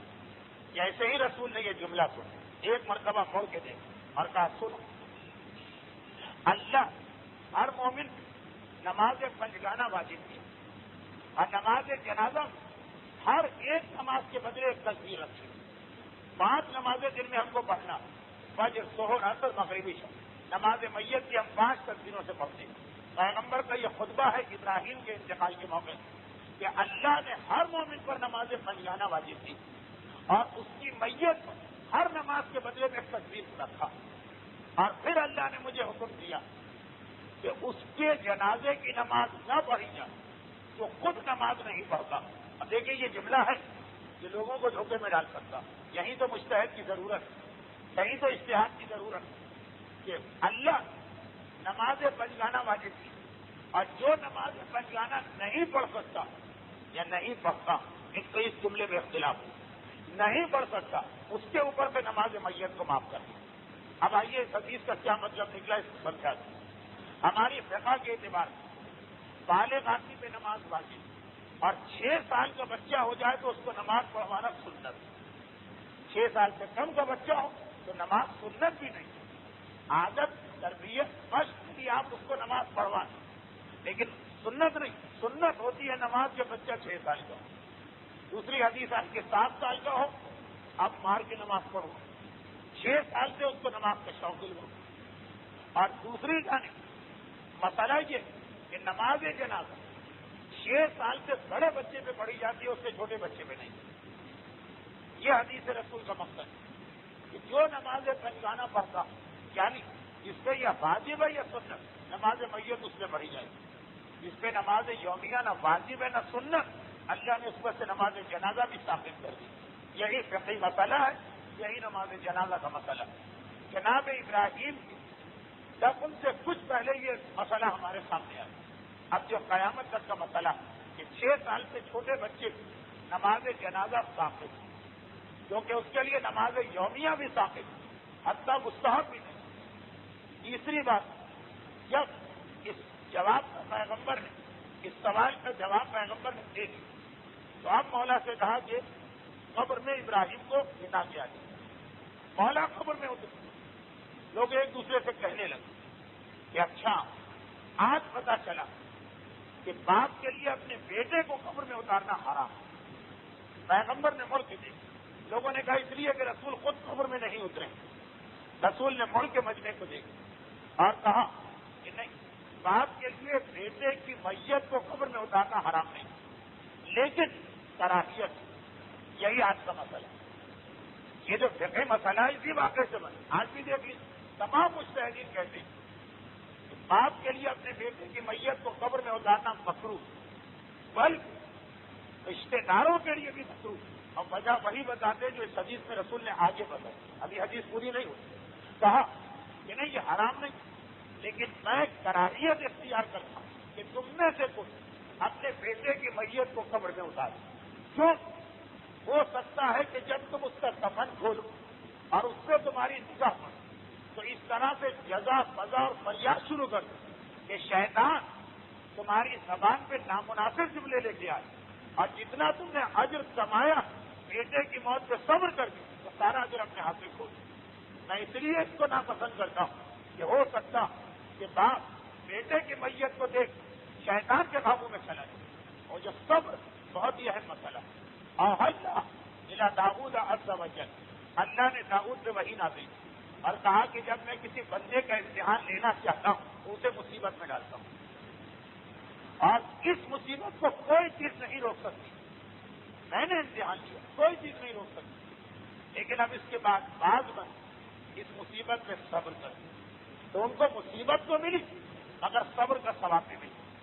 اور بعض بندے مصیبت تو آتے رہے وہ صبر نہیں کرتے ہیں، فریاد شروع کر دیتے ہیں، اللہ نے مجھے کیوں اس مصیبت میں ڈالا، اس کو کیوں نہیں ڈالا، اور میرے گھر میں کیوں آفت اور اس کے کہا کہ ہوتا کیا، یہ اللہ کی وحی، یہ مصیبت تو آ کر رہے گی، وہ تو نہیں رکے گی، لیکن جو ثواب مل سکتا وہ ثواب بھی یہ ضائع کر دے گی۔ تو مصیبت پہ صبر کرو، مصیبت کوئی نہیں کاٹے، کم از کم ثواب جو مل رہا تو تمہیں مل جائے۔ اور یہ مسئلہ خالی موت کا نہیں، ہر مصیبت کا۔ مجھے بعض نوجوان ملے جنہوں نے کبھی بینک کی نوکری چھوڑ دی، اب پچھتا رہے، ارے بڑی اچھی نوکری تھی اور بہت ہی سہولتیں تھی، اور اس طرح سے ہر کچھ مہینوں کے بعد پرانے ڈیوز بھی مل جاتے ہیں، اور یہ ہوتا ہے اور وہ ہوتا ہے۔ دیکھیے اتنا بڑا جہاد کیا، اب جہاد کر کے پچھتا کر اپنے سوال کو کیوں ہاتھ سے بھول دیں؟ یہ پیغمبر کا جملہ شیطان تمہیں ضائع کر دے گا۔ تو پیغمبر فرماتے میں باپ کے لیے قبر میں اترنا حرام قرار نہیں دیتا، صلاحیت رکھتا ہوں، کہیں ایسا نہ ہو کہ شیطان پہچانے۔ یہ تیسرا مسئلہ بھی جناب ابراہیم کے حوالے سے ہماری فقہ میں آ گئی۔ یہ تو 3 باتیں تھی، گرہن کی بات، 6 سال سے کم عمر کے بچے کی جناب نماز کی بات، اور باپ کے قبر میں اترنے کی بات، جو 7ویں امام کی حدیث میں آئی۔ اس کے بعد 6 امام نے 3 اور باتیں بتائی اور کہا کہ جب ابراہیم کی میت قبر کے قریب پہنچی تو پیغمبر نے مولا کو روکا اور کہا کہ میت کو قبر میں اچانک نہ لے، منزلیں دے کے لے، اور دیکھو جب اس میت کو قبر میں داخل کرنا تو پائیدی سے داخل کرنا، اور پہلے سر داخل کرنا پھر باقی لینا۔ یہ جو اسلام کا مستحب آج ہر آدمی جانتا، یہ اصول ہے کہ کافی کی روایت شروع ہے کافی، مولا کو یہ ہدایت کی، یہ 4تھا مسئلہ۔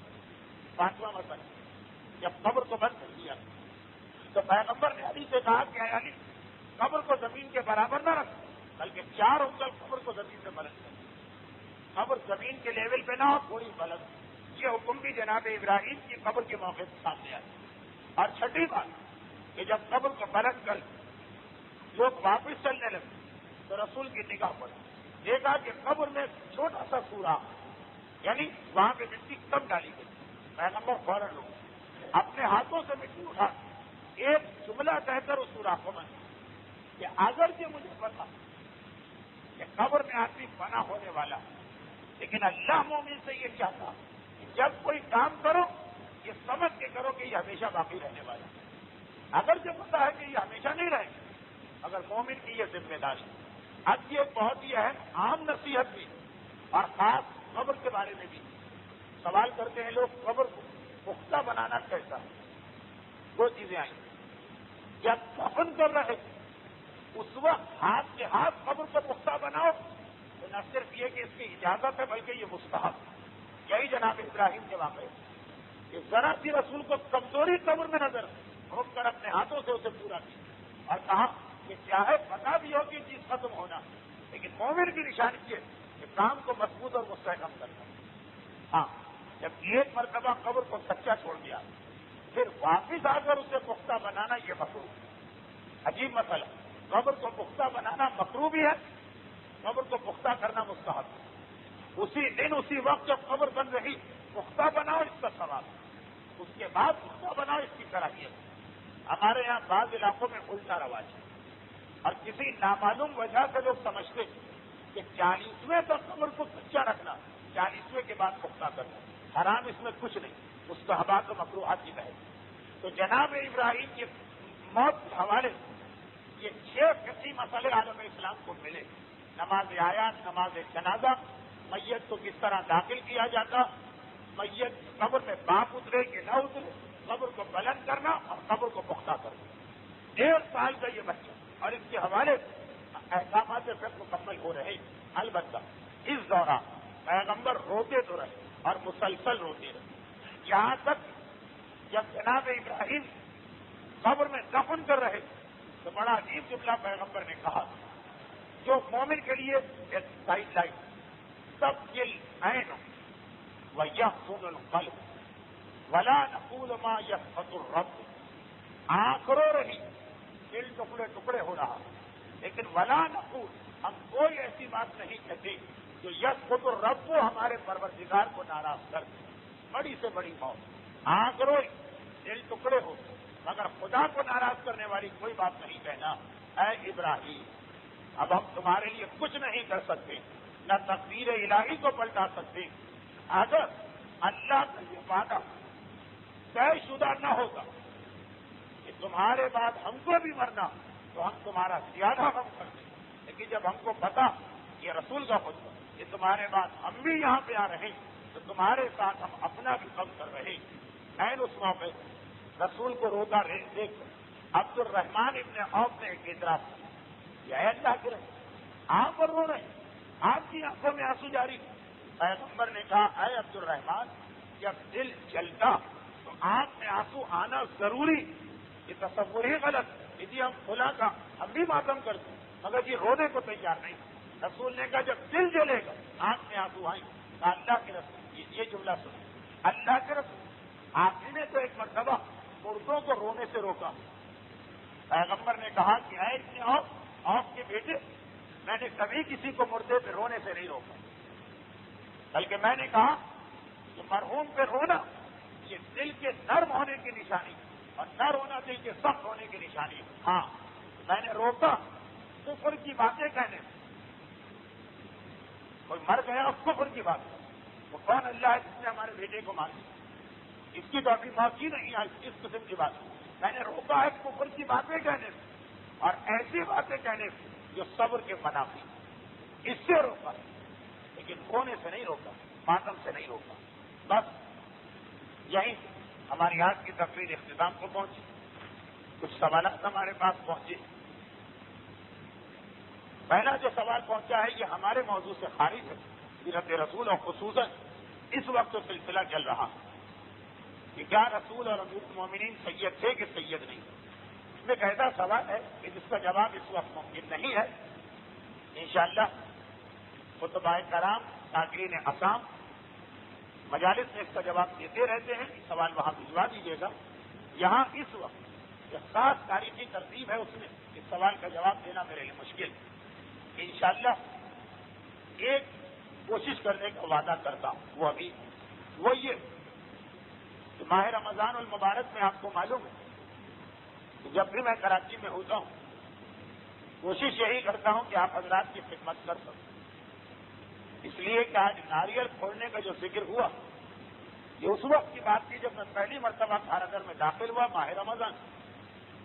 ایک تقریر تھی، اس کے بعد ماہ رمضان 1976 وہ پہلا سال تھا کہ جب یہاں سے میرے یہ تقاریر کا اور یہ سلسلہ شروع ہوا تو حتی الامکان جب تک کہ آپ حضراتی طلاق باعث نہ دیں رمضان میں میری کوشش ہوتی کہ اس علاقے کی خدمت کی جائے. پر بہت سے لوگوں کو یہ شکوہ اور شکایت کہ یہاں تو خاصا کام ہو گیا، ابھی دوسرے علاقے باقی وہاں بھی کام کریں. لیکن میں دو وجوہات، جتنا کام ہو گیا کہیں یہ ملیا میٹ نہ ہو جائے جو کہ میں اکثر دیکھتا ہوں 2 مہینے کا فرق پڑتا ہے اور ماحول بدلنے لگتا ہے. اور دوسرا یہ چونکہ آغاز یہاں سے ہوا، جب تک ہمت ہے طاقت ہے کراچی میں ہوں یہاں کی خدمت کو ترجیح دوں گا. تو محفل جعفری میں پہلی رمضان سے لے کے 25 رمضان تک جو رات کے 10:30 بجے ہماری تقریر ہوتی اس میں وہ مسائل آ جائیں گے جو تحریری صورت میں بھیجے گئے.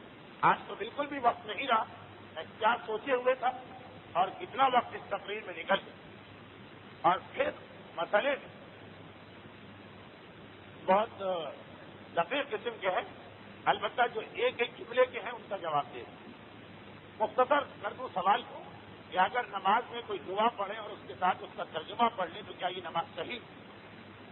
جی ہاں، نماز صحیح. قنوت کی دعا کی بات ہے، الحمد اور اس کے بعد والا سورت رکوع اور سجدہ بھی قنوت کے اندر اپنی زبان میں اگر دعا پڑھ لیکن ساتھ میں عربی دعا پڑھ چکے تو نماز صحیح رہے گی.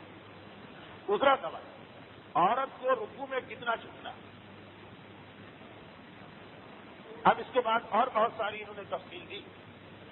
وہ مستحبات کی طرف واجب صرف اتنا جھکنا ہے جتنا مردوں کے لیے، یعنی ہاتھ گھٹنے تک پہنچ جائے. پھر اس کے بعد مستحب یہ کہ مرد کی کمر اتنی سیدھی ہو تو واقعان اس کے اوپر اگر پانی کا قطرہ ڈالا جائے تو وہ کہے. اور عورت اپنی کمر کو بالکل سیدھا نہ رکھے بلکہ ٹیڑھا کر کے رکھے. اسی جھکنا تو اتنا ہے کہ ہاتھ گھٹنے تک پہنچے. مگر ہاتھ گھٹنے پر نہ رکھ، گھٹنے سے اوپر زانو پہ رکھ. یہ سارا مستحبات کا مسئلہ ہے. ورنہ عورت اگر مرد کی طرح سے جھکے اور مرد اگر عورت کی طرح سے، نماز بالکل صحیح. آخری سوال، البتہ ثواب بہرحال اس میں عورت کم جھکے اور مرد زیادہ. گھٹنے تک تو ہاتھ پہنچے، لیکن مردوں کے لیے اس کے بعد اور زیادہ جھکنا مستحب ہے. کمر بالکل سیدھی کرے. عورت کے لیے مستحب ہے کہ کمر بالکل سیدھی نہ کرے، جسم کو اٹھا کے رکھے، لیکن وہ مستحبات کی بات ہے. آخری سوال، اگر ہم کسی مجتہد عالم کی تقلید کریں اور دوسرا مجتہد نماز کے مسئلوں میں ہمارے مجتہد سے آگے بڑھ جائے، تو کیا ہم دوسرے مجتہد کی بات مان سکتے ہیں؟ جبکہ یہ احتیاط کا مسئلہ نہیں. یعنی ان خاتون کے سوال میں جو بات کہی گئی وہ ان کی سمجھ میں تو آ رہی ہے، شاید بہت سے مردوں کی سمجھ میں نہ آئے. وہ یہ کہ جب ہم کسی مجتہد کی تقلید کرتے ہیں تو جہاں جہاں ہمارے مجتہد نے فتویٰ نہیں دیا، احتیاط لگائی، اس میں ہم کسی دوسرے مجتہد کی بات نہیں مان سکتے. جیسے عورت کے چہرہ کھولنے کا مسئلہ اکثر اسی طرح حل ہوا کہ آغا کوئی نے احتیاط لگائی تھی کہ چہرہ چھپانا، فتویٰ بھی نہیں دیا. چنانچہ اس میں آغا کوئی والی عورتیں بھی امام خمینی کی بات پہ عمل کر دی. ان کا سوال ہے کہ نہیں، احتیاط نہیں، ہمارے مجتہد نے فتویٰ دیا. لیکن دوسرا مجتہد ہمارے مجتہد سے علم میں زیادہ ہے، تو پھر بھی کیا ہم اپنے مجتہد کو چھوڑ کے دوسرے مجتہد کی طرف جائیں؟ احتیاط ہوتی تو جا سکتے، احتیاط نہیں. سوال یہ ہے کہ ہمارا مجتہد کس چیز کا نام ہے؟ کیا اپنے مجتہد سے بتائیں؟ نوکر ہے آپ کا، پیسے دیے ہیں، کوئی خاندانی رشتہ ہے، کیا چیز ہے؟ ہمارا مجتہد کیا ہے؟ ہمارا مجتہد سے مطلب ہوتا ہے کہ جو علم میں اس وقت دنیا میں سب سے زیادہ ہے اس کی تقلید واجب ہے، وہ ہمارا مجتہد ہے. اور اگر اسی کی زندگی دوسرا مجتہد علم میں اس سے آگے نکل گئے تو وہ دوسرا ہمارا مجتہد ہو جائے. یہ پیری مریدی کی طرح نہیں کہ اگر ایک مجتہد کی تقلید میں چلے گئے تو چاہے اس کا علم پیچھے بھی رہ جائے اسی کی تقلید کیے جائے. جی نہیں، دار و مدار ہے شرائط، جس میں تقلید کی شرائط پائی جائے اس کی تقلید کی. اگر بعد میں اس میں شرائط نہ رہے، دوسرے میں شرائط آ گئی، فوراً تقلید کو بدلنا واجب ہے. مثلا اس کی ہم تقلید کرتے ہیں، فرض کیجئے کہ عاقل نہ رہے، کسی بیماری سے اس کا حافظہ کمزور ہو، شرائط تقلید میں ہے کہ حافظہ صحیح ہونا چاہیے. اگر اس کا حافظہ کمزور ہو، جیسے آغا شاہودی کے بارے میں مشہور کہ آخری زمانے میں خود کہتے تھے کہ اب میری تقلید نہیں ہو سکتی. 104 سال کی جب عمر ہوئی کہا تھا کہ اب میرا حافظہ ایسا نہیں رہا، فوراً تقلید بدلنا. علم اس کی تقلید کریں وہ علم میں سب سے زیادہ ہونا چاہیے. لیکن اگر اسی کی زندگی کوئی دوسرا علم میں آگے بڑھ گیا، اب اس کی تقلید چھوڑ کے اس کی جانب جانا، یہ میں واقع بات. ان کے سوال اس کے حد پر ایک بات کہی گئی، وہ بات عام آدمی کے لیے سننے کی حد تک تو صحیح، ویسے یقین کرنا بہت مشکل ہے. اور وہ یہ کہ اگر کوئی ہمارے مجتہد سے علم میں بڑھ گیا اس کی طرف سے، لیکن اگر ہمارا مجتہد دوسرا اس سے علم میں ہر چیز میں نہیں بڑھا، کسی خاص سبجیکٹ میں بڑھ گیا، مثلا ویسے تو ہمارے مجتہد کا علم زیادہ ہے لیکن نماز کے مسائل میں کسی نے خاص ریسرچ کی، وہ باقی مسائل میں ہمارے مجتہد سے کم، نماز کے مسائل میں ہمارے مجتہد سے زیادہ. یا حج میں ہم نے دیکھا کہ بعض علماء خاص اسی موضوع پہ زندگی لگاتے تو وہ حج کے مسائل میں ہمارے مجتہد سے زیادہ آگے نکل گئے. تو سوال ان کا اب یہ ہے کہ ویسے تو علم ہمارے مجتہد کا زیادہ، مگر کسی ایک خاص موضوع پر ایک دوسرا مجتہد علم میں آگے، تو کیا پھر بھی ہم اپنے کی بات مانیں گے یا اس کی بات مانیں گے؟ اس کا نام ہے تبعیض فی تقلید، تقلید کے ٹکڑے کرتے. تو جی ہاں، اگر مسائل فقہ بعض میں ایک مجتہد کا علم زیادہ ہے، بعض میں دوسرے، تو اب جس میں جس کا علم زیادہ ہے اس میں اسی کی تقلید کریں. جیسے ایک عام ڈاکٹر کے مقابلے ہارٹ اسپیشلسٹ ہارٹ کے بارے میں زیادہ جانتے ہیں، اور مثلا جو دماغی امراض کا ماہر ہے وہ اس کے بارے میں چلا جاتا ہے. تو وہاں جیسے ہم تمیز کرتے ہیں کہ ہارٹ کا پرابلم ہے، اس کے اسپیشلسٹ کے پاس جائیں. اور دماغ کا مسئلہ ہے تو اس کے اسپیشلسٹ کے پاس جائیں. اور گردے کا مسئلہ ہے تو اس کے اسپیشلسٹ کے پاس جائیں. وہی یہاں کہ اگر واقعات کبھی ایسا ہو کہ ایک مجتہد نے طہارت کے مسائل پہ زیادہ ریسرچ کی، ایک نے نماز اور ایک نے روزے کی، یعنی نماز میں اس کا علم زیادہ ہے، روزے میں اس کا، وضو غسل میں اس کا. ہمیں نماز میں اس کی تکلیف، روزے میں اس کی تکلیف، طہارت میں اس کی تکلیف. لیکن ایک عام آدمی کے لیے یہی پتہ چلنا مشکل ہوتا کہ اوور آل کس کا علم زیادہ. کہاں یہ کہ ایک ایک ٹاپک کو الگ الگ چھیڑ دیں. ہماری فقہ 52 حصے، تو اس کتاب کی حد تک تو بات صحیح کہ اگر 52 الگ الگ مجتہد ہر ایک نے ایک حصے کے اوپر ریسرچ کر دی تو 52 کی تکلیف کر دی. لیکن پریکٹیکلی یا عمل ایک عام آدمی کو یہ معلومات ملنا مشکل ہے. لیکن اگر کبھی یہ فرق ہو جائے تو پتہ چل گیا کہ باقی سب میں ہمارے مجتہد کا علم زیادہ اور نماز میں کسی دوسرے مجتہد، تو نماز میں اس کی تکلیف کریں گے، باقی مسائل میں اپنے مجتہد کی تکلیف کریں گے. اور ان کا سوال ہے کہ کیوں، جبکہ احتیاط نہیں، جو کوئی بات نہیں، کیونکہ مسئلہ ہے تکلیف میں علم کس کا زیادہ. 51 چیزوں میں ان کا علم زیادہ ہے، اس لیے ان کی تکلیف کر، اور ایک چیز میں ان کا علم زیادہ ہے، اس لیے اس میں ان کی تکلیف کر. بالکل عقلی مسئلہ ہے. ہمارا تمہارا کچھ نہیں، یہ بھی ہمارا مجتہد، وہ بھی ہمارا مجتہد. یہ ان چیزوں میں ہمارا مجتہد جس میں ان کا علم زیادہ، وہ ان چیزوں میں ہمارا مجتہد جس میں ان کا علم زیادہ. یہ سیاسی پارٹیوں کا مسئلہ نہیں کہ اگر ایک زندہ باد ہے تو دوسرا محالہ مردہ. یہ دین اور ایمان کا مسئلہ، یہ بھی زندہ باد ہو وہ بھی زندہ باد. خیر، یہ تو ایک ضمنی بات آ گئی. لیکن اس مسئلے سے ہٹ کر سیرت رسول کی 144ویں تقریب ان 2 اعلانات سے ختم ہو رہی ہے کہ انشاءاللہ اس سال جو لوگوں کو ایک شکایت رہی کہ مسائل فقہ بالکل بیان نہیں. محفل جعفری کی 25 یا شاید 26 تقاریر میں آپ کی یہ شکایت دور ہوگی. اور دوسرا اعلان سال آئندہ بشرط زندگی اور توفیق ماہ ربیع الاول کے کسی منگل باقی ماندہ 16 تقاریر کر کے 160 تقاریر میں سیرت رسول کا یہ سلسلہ مکمل ہو. جو اس سال جو نواں سال فتح مکہ کے بعد کا صرف ایک واقعہ بیان ہو سکتا. رسول کا بیٹا ابراہیم اس دنیا سے رخصت ہوا اور رسول نے اسلام کے فطری مزاج کو بتایا. اسلام دین فطرت، فطری پہلو کو بتایا. دل جلتا ہے، آنکھوں میں آنسو آئیں، رونے میں کوئی حرج نہیں، مگر احتیاط کرو. باپ بیٹے کی میت کے قریب نہ جائے، ایسا نہ ہو شیطان اس موقع باپ کے غم سے فائدہ اٹھا کر اس کی زبان پہ ایسے جملے لے کے آئے جو اس کے سارے اجر کو ضائع کر. یہ جملہ 8 ہجری کے ذوالحجہ مدینے رسول نے اپنے بیٹے کے حوالے سے بتایا. یہی جملہ 61 ہجری کے محرم رسول کے وارث و جانشین خور کے بیٹے کے حوالے سے بتایا. بہت وقت گزر چکا ہے، لیکن آج کی تقریر کے 2 حصے اور دونوں مختصر مسائل میں آ سکتے ہیں. یہ بھی پتا چلا کہ اسلام کا بدترین دشمن جب توبہ کر کے آ رہا تو اللہ کا رسول اسے مداح رسالت قرار دے کر تحفہ اور عطیہ ایسا عطا کر رہا قیامت تک کے لیے پورتا چادر کا تحفہ اس کے نام سے منسلک ہو. بڑے سے بڑے گناہگار کے لیے در رحمت کھلا. شرط یہ ہے کہ ضد نہ ہو، ندامت ہو، پشیمانی.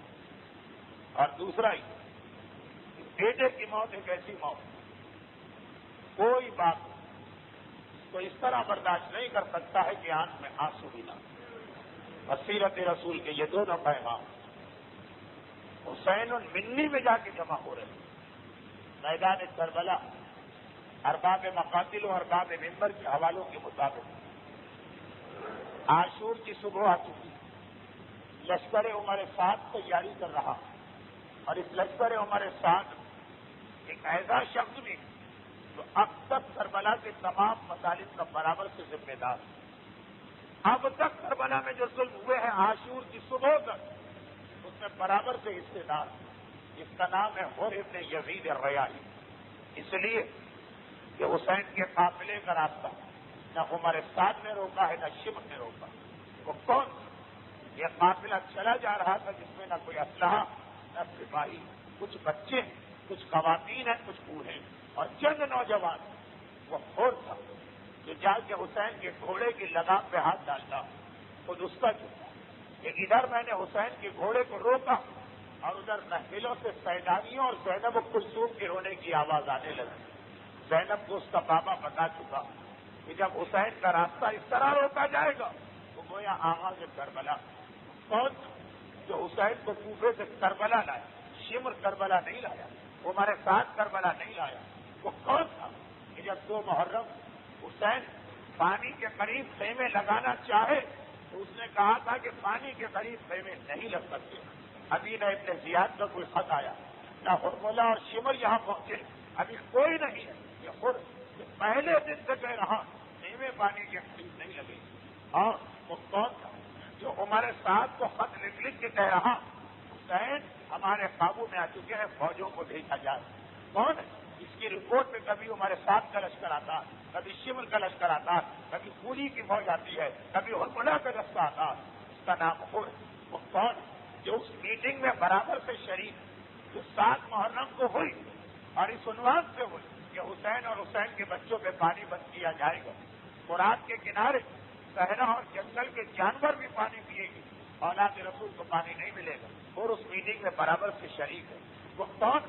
جب 9 محرم کی سے بہر ہمارے ساتھ کی فوج نے حملہ کر دیا تھا، اس وقت وہ برابر سے شریک تھا، اس وقت وہ اس لشکر میں تھا، اور اگر وہ جب اسی شام کو ہو جاتی تو خود ہمارے ساتھ اور شمر کے ساتھیوں میں شامل ہوتا۔ اسی لیے بہت سے علماء کہتے ہیں حسین یہ ایک رات کی مہلت جو مانگی ایک مقصد اور بھی تھا کہ ابھی ہمارا ایک سپاہی جو تمہارے لشکر میں ہے اس کو اپنے لشکر میں بلانا۔ لیکن 9 محرم کی جب شروع اور نے کوئی اعتراض نہیں، اور نے کوئی مزاحمت نہیں، اور نے ہمارے ساتھ اور شمر کے سامنے کوئی مخالفت نہیں کی۔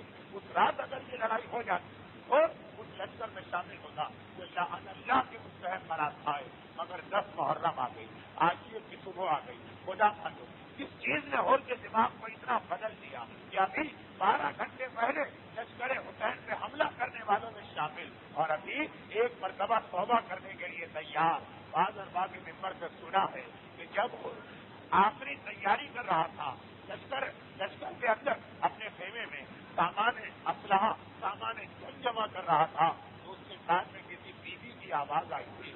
بعض ارباب ممبر کہتے ہیں اس نے کسی کی آواز سنی تھی، اے خود میرے بیٹے نے تیرا کیا بگاڑا ہے؟ ایک مرتبہ گھبرا کے چاروں طرف دیکھا کوئی نظر تو نہ آیا، مگر خود کو یقین ہو گیا، اور ایک مرتبہ یہ بھی یقین ہو گیا کہ آج اگر یہ آواز میں نے نہ بھی سنی ہو تو قیامت کے میدان میں اگر رسول کی بیٹی فاطمہ مجھ سے یہ سوال کر لے، اے خود میرے لال نے تجھے کیا نقصان پہنچایا، تیرے حسین نے تیرا کیا بگاڑا، تو وہاں کیا جواب دوں گا؟ بس ایک مرتبہ دل و دماغ پلٹا اور اپنے لشکر سے نکلا، دوست سے کہا معافی مانگنے جا رہا ہوں۔ دوست کہتا ہے کہاں جا رہے؟ معافی مانگنے؟ تم جیسے کو تو معافی مل ہی نہیں سکتی ہے، اتنا بڑا گنہگار۔ لیکن کہا کہ نہیں، جن کے پاس جا رہا ہوں ان کے بارے میں مجھے پتا ہے، مجھے معافی مل جائے گی۔ اور یہ کہہ کے چلا لشکر حسین کے قریب آیا، بالکل قریب نہ آیا، ذرا فاصلہ رکھا، گھوڑے سے اترا، ایک سے سپاہ نکالا، اپنے ہاتھ باندھے اور آواز دی، اے رحمت للعالمین کے بیٹے، کیا کائنات کا سب سے بڑا مجرم تیری بارگاہ میں آ سکتا ہے؟ بس اتنا سننا تھا۔ حسین نے کہا باپ اپنے لشکر کو روکو، میرا مہمان آیا ہے، میرا دوست آیا ہے، میں اس کے استقبال کو جاتا ہوں۔ یہ کہہ کے میرا مولا آگے بڑھا، ادھر حر کے قریب پہنچا، حر نے اتنا انتظار بھی نہ کیا کہ حسین گھوڑے سے اترے، رکاب میں حسین کا پاؤں ہے، اسی پاؤں پہ اپنا سر رکھ دیا، افطار کو اپنا رسول اللہ، اے فرزند رسول میں نے خطا کی، تیری ماں فاطمہ کا واسطہ، چادر فاطمہ کا واسطہ میرے گناہ کو چھپا لے، تیری خطا کو معاف کر دے۔ حسین گھوڑے سے اترے، یہ تو مقتل کا جملہ ہے، خور کو گلے سے لگایا، کہا اے خور انت اخی فی الدنیا والآخرہ، تو تو دنیا میں بھی میرا بھائی ہے، آخرت میں بھی میرا بھائی ہے، مگر اے خور آج ایک طرف میں انتہائی خوش ہوں، ایک طرف میں انتہائی شرمندہ ہوں۔ خوشی اس بات کی کہ باطل کو چھوڑ کے حق پہ آ گیا، حکومت کو چھوڑ کے نور پہ آ گیا، لیکن شرمندگی اس بات کی کہ کل جب میرا دشمن بن کے آیا تھا تو تجھے پانی پلایا تھا، آج میرا مہمان بن کے آ رہا اور حسین ایک کوزہ آگ تیرے سامنے پیش نہیں کر سکتا۔ ارے یہ جملہ تھا یہ اور کے لیے تعزیانہ صرف کام اٹھا، مولا اپنی اسی غلطی کو تو معاف کرانا چاہتا ہوں، پہلے میرے بیٹے کو مقتل میں جانے دیجیے۔ حسین نے کہا کوئی اور موقع ہوتا تو روک لیتا، لیکن آج تو سب کو مرنا ہے، اول و آخر سے فرق نہیں پڑتا، جاؤ جاؤ، میں نے اجازت دی۔ اور کا بیٹا چلا اور نے کہا دیکھ میرے بیٹے اس طرح کا جہاد کرنا ہو کہ تیرا باپ میدان قیامت میں رسول و رسول کی بیٹی کے سامنے شرمندہ ہو کے نہ جائے۔ بیٹے نے جہاد شروع کیا اور آخر ایک وہ وقت آیا، آواز دی بابا میری مدد کو آئیے، تو کتنا سننا ہے، اور گھبرا کے کھڑا ہو گیا، مقتل کی جانب چلنے لگا۔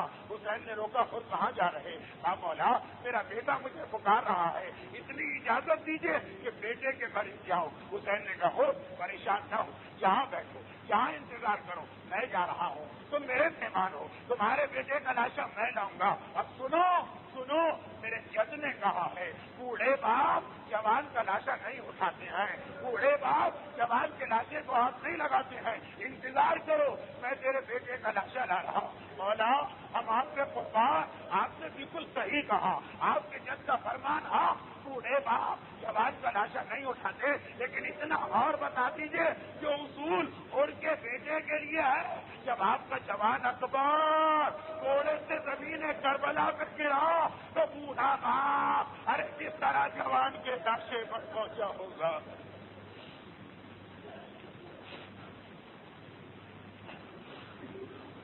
ولعنة الله على أعدائهم أجمعين وسيعلم الذين ظلموا أي منقلب ينقلبون۔